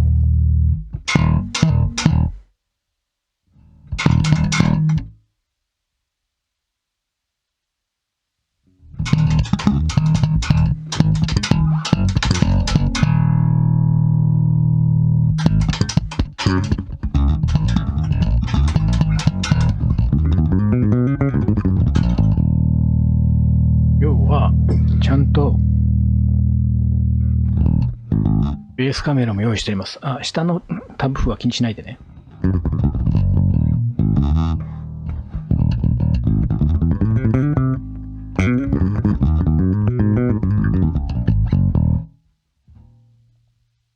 どうだろうどうだろう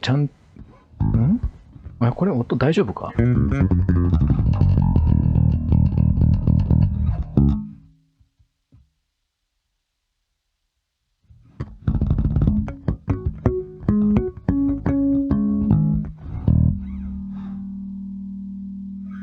聞こえてますか？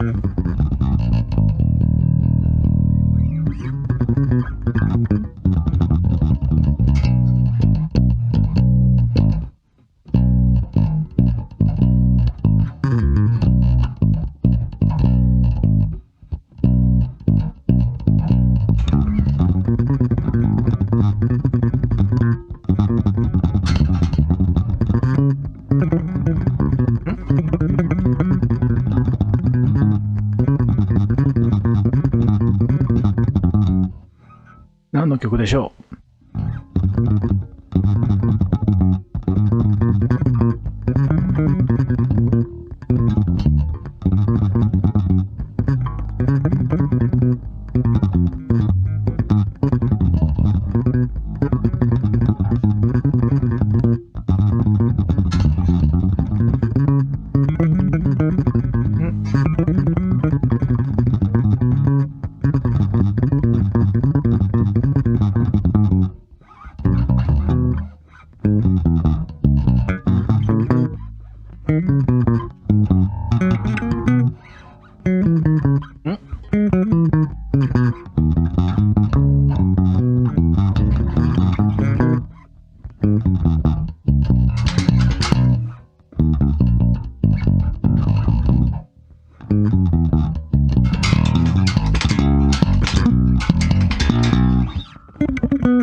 髪の毛挟んだ。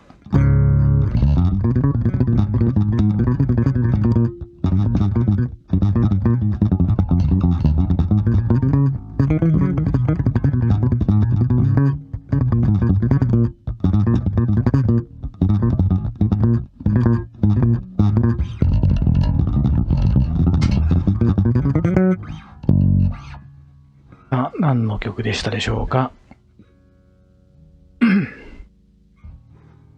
いや。なんかやっぱり、ウォーミングアップもなしにいきなり弾くと指がしんどいね。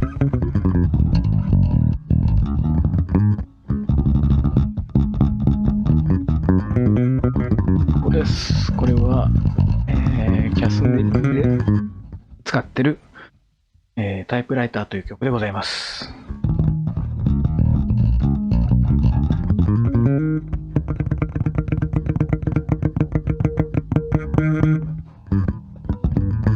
ベース持ったのはいいけど、弾く曲ないんだよ。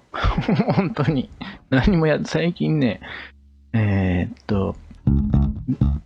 ゃんと弾いてない他の曲を弾いてないからね、弾ける曲がないんだよ。あ、そういや、この前さ、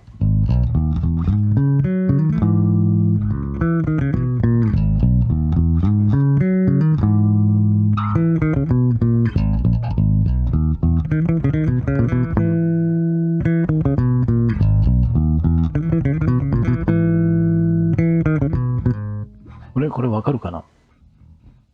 ちょっとね、気になって最初だけやったんだけど。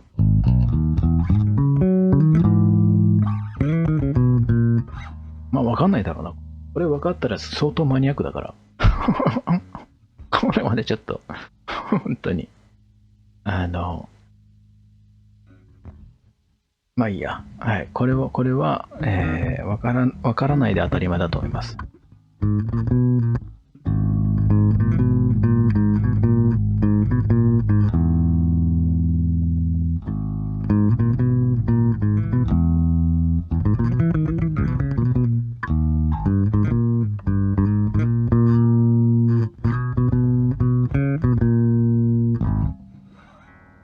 こういう曲があるんですよ。私の好きな曲で。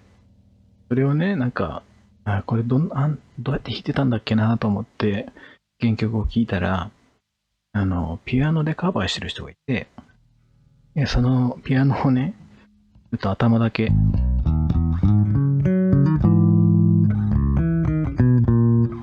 ょっとコピーしただけなんですけど、まあメロディーが、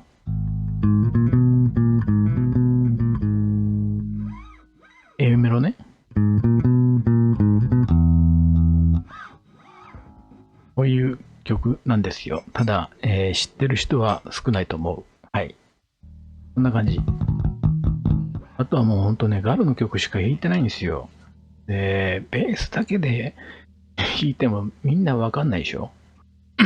だから、ねえ。なんだろう。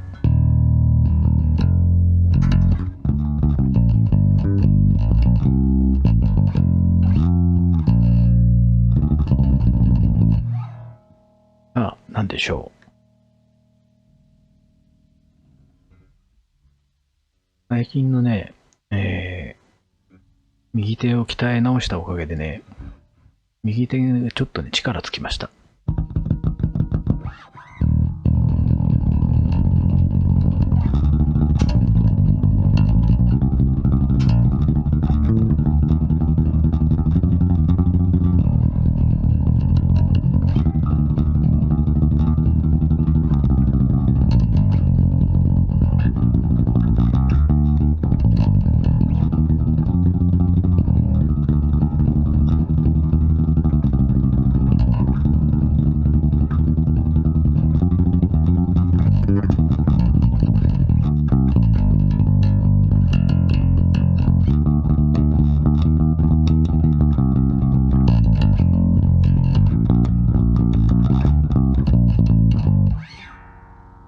何の曲でしょう。まあ、ニューアルバムの曲ですけどね。この前のツアーの手取りをやり直してるだけなんですけど。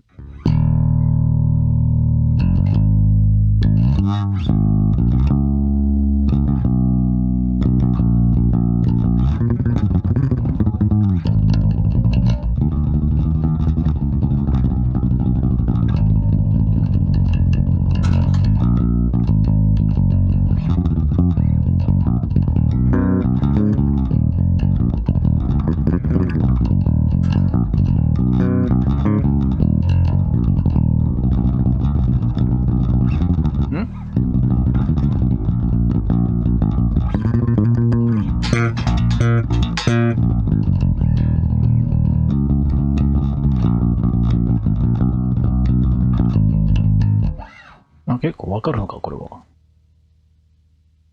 じゃあ、面白くねえな。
これはわかる？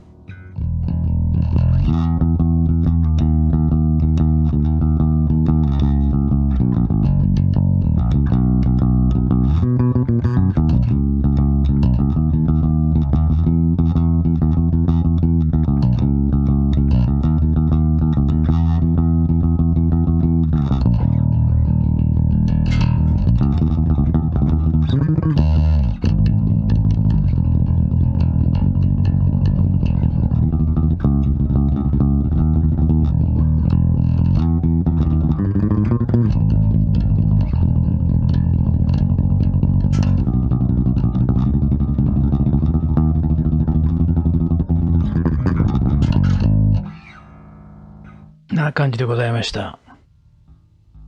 サクリファイスほど、なんだろう、浸透してないんだね。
な感じです。さあ、なんでしょう。なんでしょう。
さあ、なんでしょう。いや、ニューアルバムの曲ばっかりやってるだけなんだけどね。いや意外と、いきなりでも弾けるもんだな。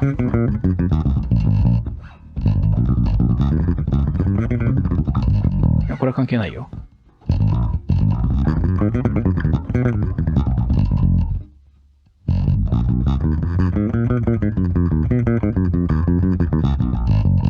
下のやつを弾いただけです。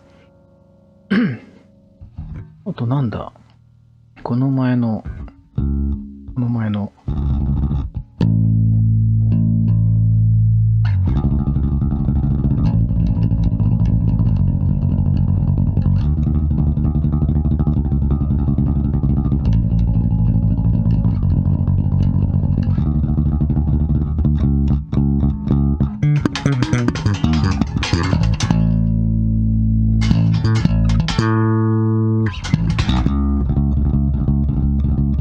マイク拾っちゃってるか。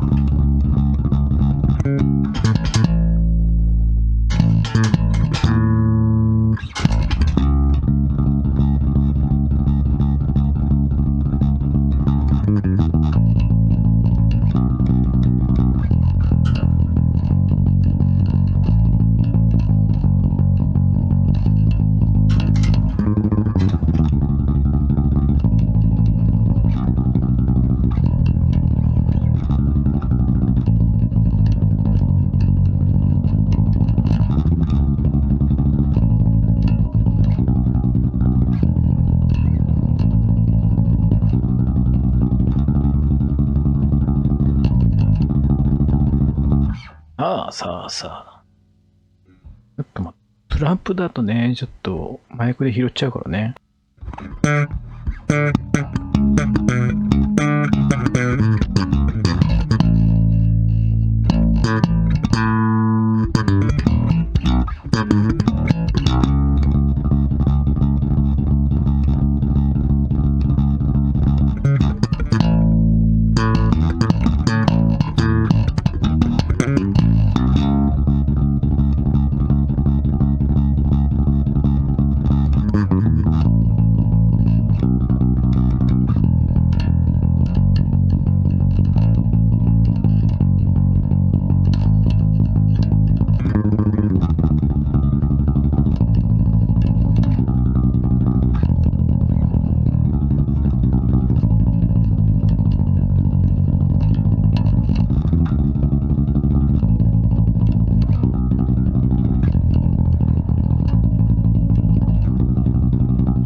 てか、わかる？わかんないか。まあいいや。大変な曲だから。あとなんだ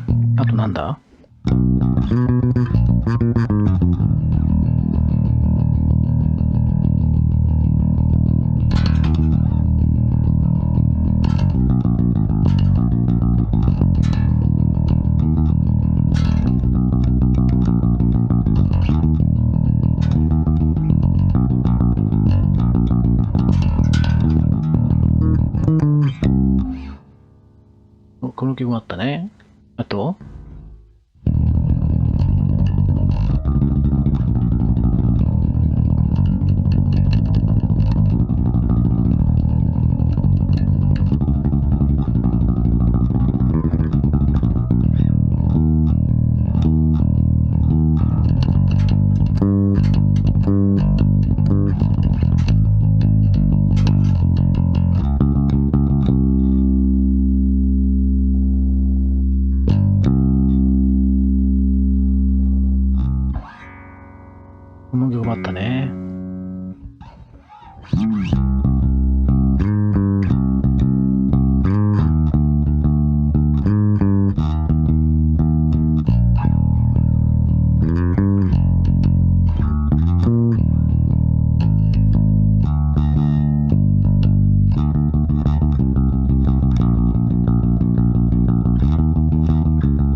じですね。さあ、多分こんな。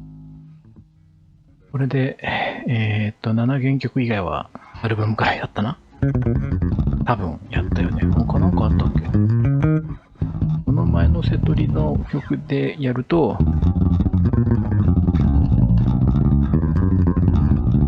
もうやってないのと、あとなんだ。この前のセトリ。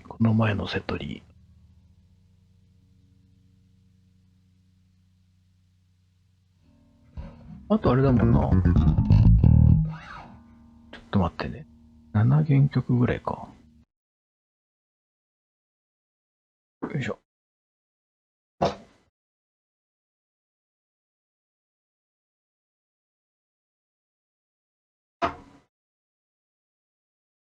ちょっと待って。マジでこれ俺の時計がおかしいってわけじゃないよ。ちょっと待って。いや、もう12時になってんじゃん。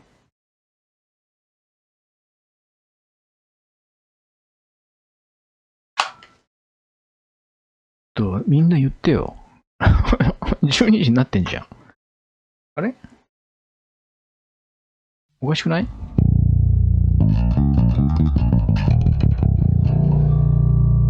ダメじゃん。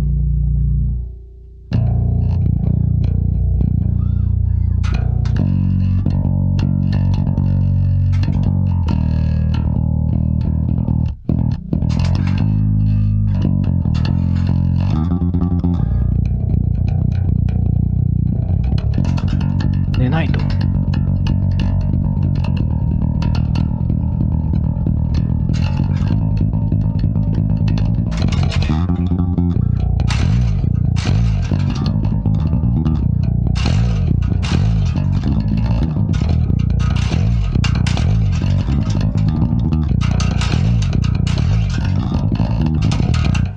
ダメじゃん。もうすぐご飯炊けちゃうじゃん。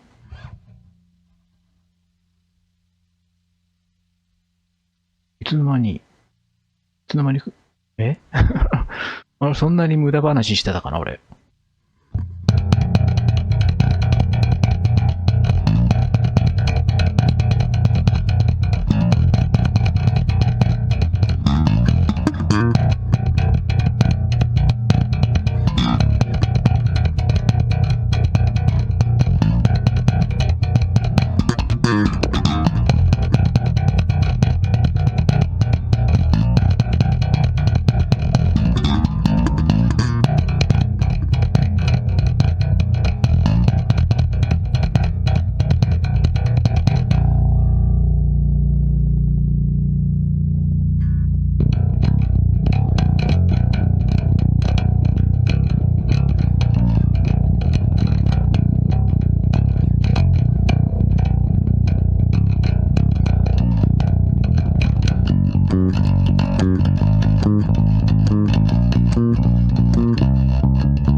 せっかく持ち帰ったけど、早く終わらないとね。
はい、終わろう。うん、終わっとこう。もう、すみません、ありがとうございます。もう、ダメじゃん。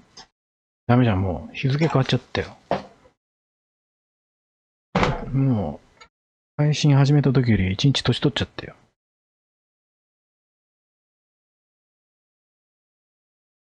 もう、言ってよ。それ、早く言ってよ。ちょっと、もう、せっかくさ、そりゃさ、お腹も減るよ。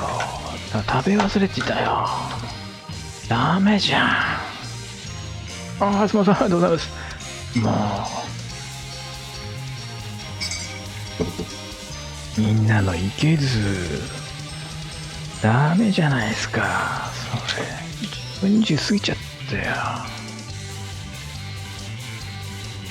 もう、どうしてくれ。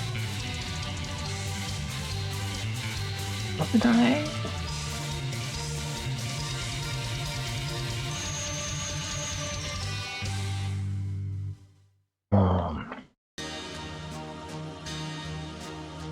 そんなになんか、だらだらと無駄話してましたっけうん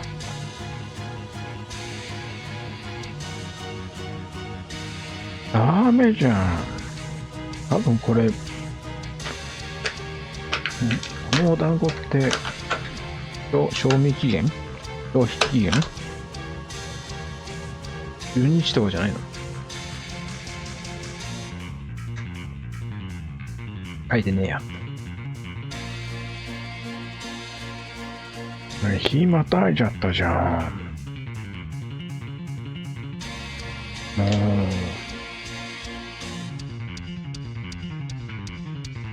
てか久しぶりにベースカメラをね、使ってみた。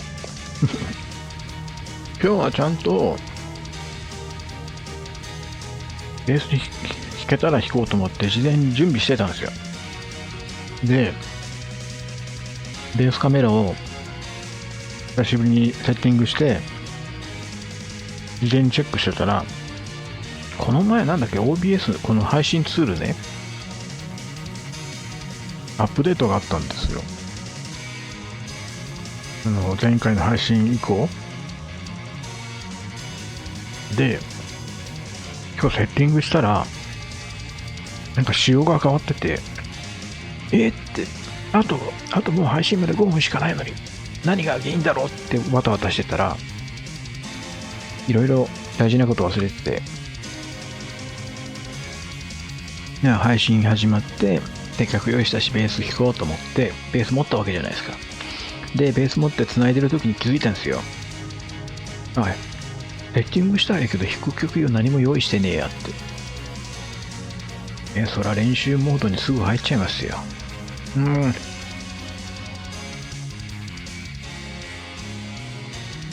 うめえ。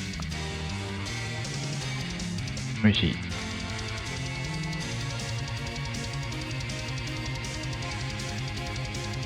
この前ね、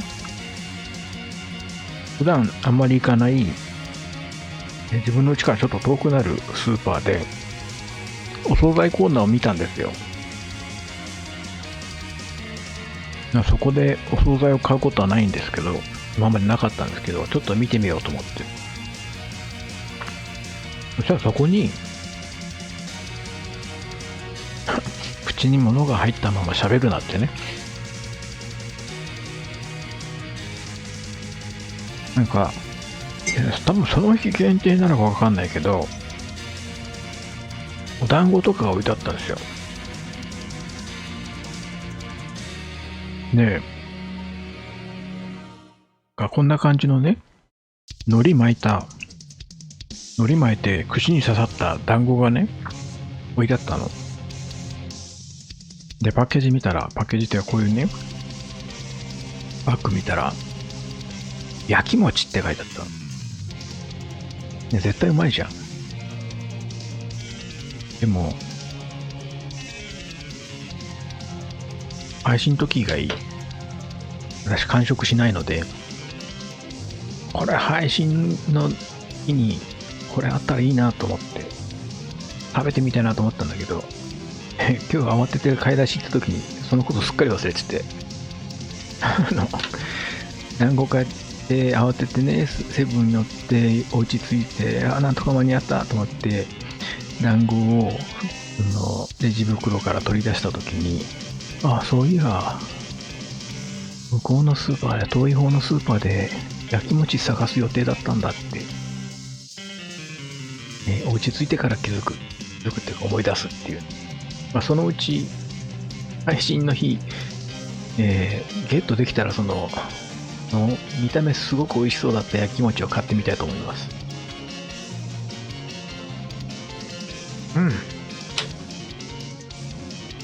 ご飯が炊ける前に食べ終わりましたよ。よかったよかった。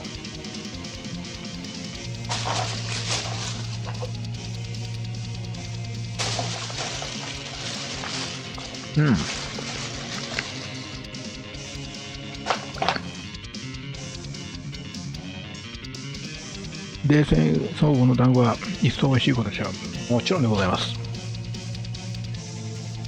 ベースプレイしてカロリー消費したから団子はゼロカロリー。もちろんでございます。団子を食べたい時に食べましょう。クレッシェンドに並んでる時にこんがりしたお一人に用意したのに、小早川が隣にいたので見たらたい焼きでした。そうかね、クレッシェンドね。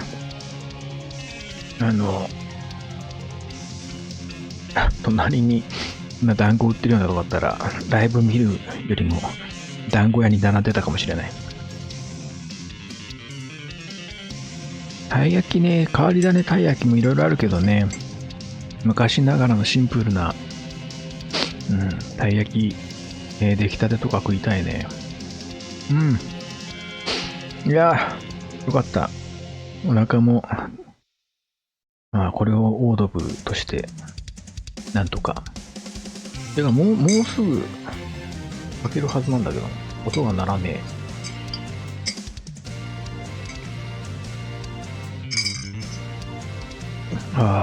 いやー、なんか今日は、もっと、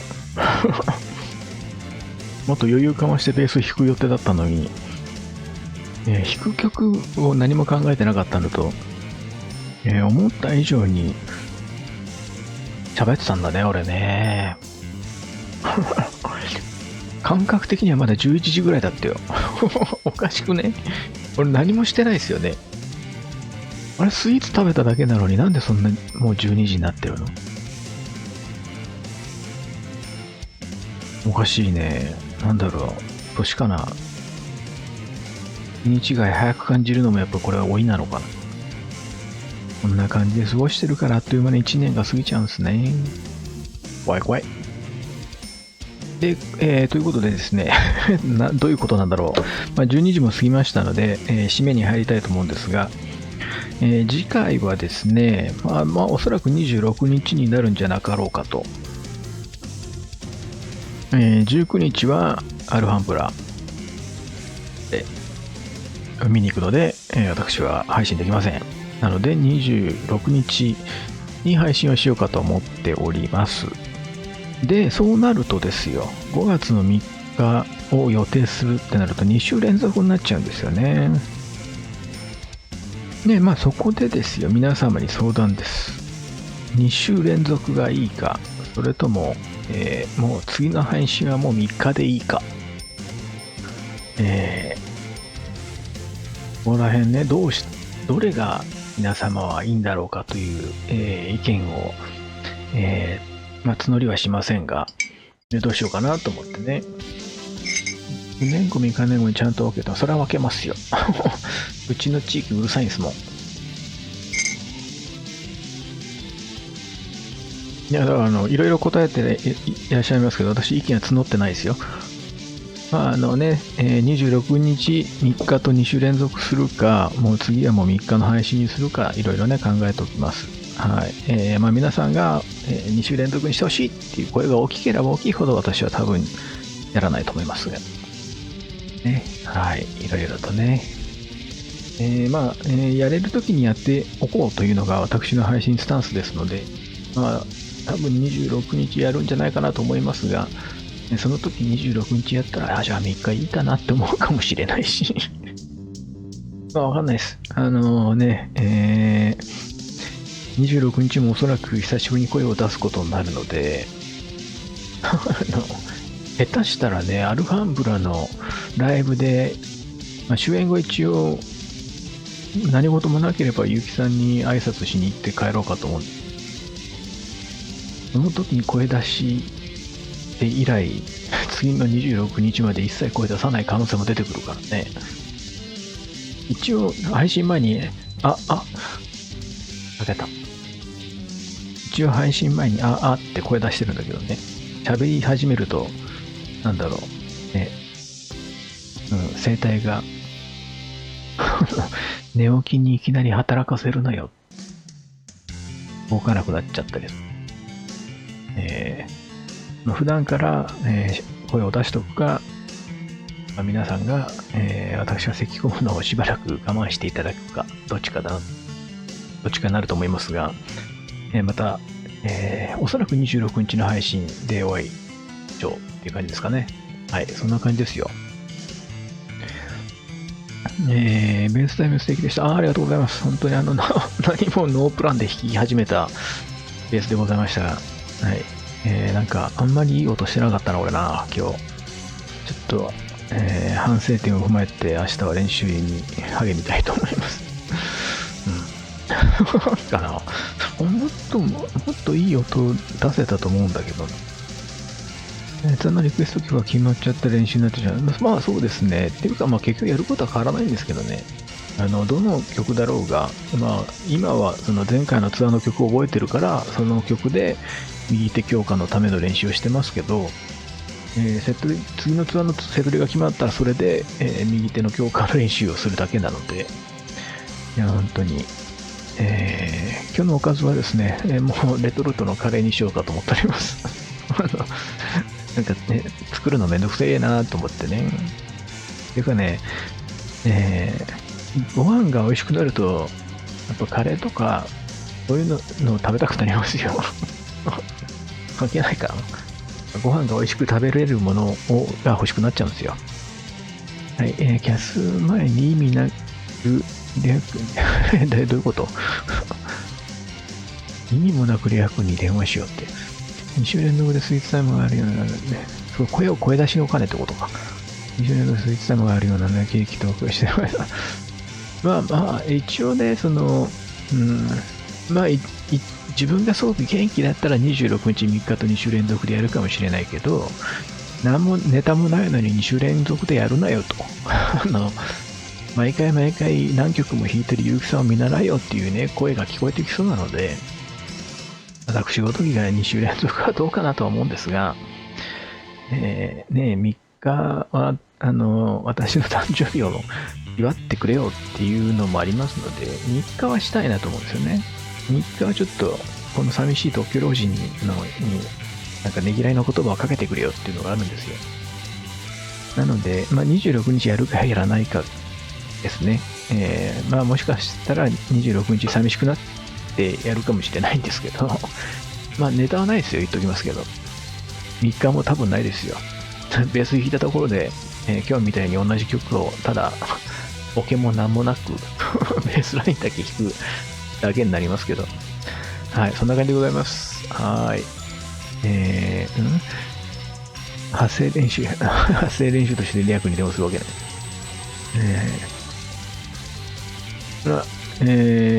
日付変わってしまいましたが、良い一日になりましたでしょうか、姫宮さん。はい、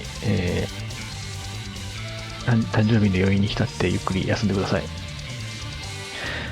まあ、カレーはカレーだけど、レア君のようなインドカレーとかではなく、私のレトルトの日本カレーでございます、なかなか本格的な贅沢カレーは食べておりません。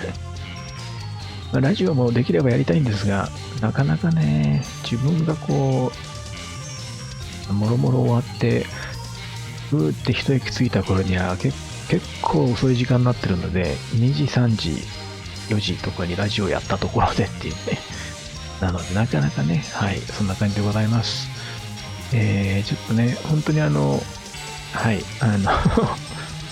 演奏といいますか、私のただのね、拙いベースでしたが、はい、もっとちゃんと弾けるように頑張りたいと思います。イカケーキ準備しておめでとうございます。お伝えして、ありがとうございます。もう本当にみんなでケーキを食おうじゃないか。3日は本当に、なんだろう、この私を祝ってくれよ、本当に。タンさん、マシュマロってあれでしたっけ？ツイッター X のやつでしたっけ？やらないとかやれたことないからやり方もわかんないし、まあ、事前に質問を募ったところで、それを全てさばけるのかどうかっていうのもあるので、なんだろうね、もう、フリーで質問を募るっていうのもね、難しそうだしな。まあそんな感じでございます。結局20分になっちゃった。早くご飯混ぜないと固まっちゃう。ちなみに、今の私の、米は7つ星です。はい。7つ星です。7つ星が結構うちの近くのスーパーでは大量に売っておりましたので7つ星にしました。でこの前違うスーパー行った時にゆめピリカがもっと安く売っててショックを受けました。はい。でうちの近所はね、なんかコシヒカリが全部なかったの。そんな気がする。まあいいや。皆さんも美味しいご飯をたらふく食べてエンジョイライス。ライフにライスでございます。はい。では、もう寒くならないのかな？寒暖差がどうのこうたら、三寒四温だの、なんだの、そういうのはもう関係なくなるのかな？安定してくるかとは思うんですが、体調気をつけて、楽しい2週間を過ごしてください。すいません、ありがとうございます。もう終わりですよ。大丈夫ですよ。来週は、結城さん率いるアルハンブラ、新生アルハンブラのライブでございます。私と一緒に楽しいライブを見に行きましょう。おそらく私は、1階の、すいません、ありがとうございます。もう終わりですね。大丈夫です。1階の後方壁際でおとなしくひっそり隠れて見ております。はい。何年ぶりって言ってたっけ？もう本当に久しぶりのアルハンブラ楽しみでございますね。新生アルハンブラ、もう長谷川さんの、ベースを生で見るのは初めてなので、前からね、私、サンホラとかでDVD 見て、すごく好きで尊敬してるベースシストの方なので、僕楽しみにしております。なので、皆さんもぜひ、私と一緒にアルハンブラを見ましょうぞ。ということでございます。では、ゆっくりお休みになってください。私は、ちょっとお腹が空いたので、ゆっくりご飯を食べたいと思います。で、読めなかったコメントは、やっぱり、読み返させていただきますので、コメント読まれなかったよ、とうとう抜かされたよ、これ拾っとけよ、センスねえなとか、いろいろなクレームあるかと思います。そういうのは、直接、レア君とかに言ってください。はい。いろいろね、まだまだ頑張らなきゃいけない部分があると思うんですけど、今後も頑張っていきたいと思いますので、演奏はあまりしませんが、次回またお付き合いいただければと思います。では、ゆっくりお休みくださいね。今日もありがとうございました。では、また次回お会いいたしましょう。おやすみなさい。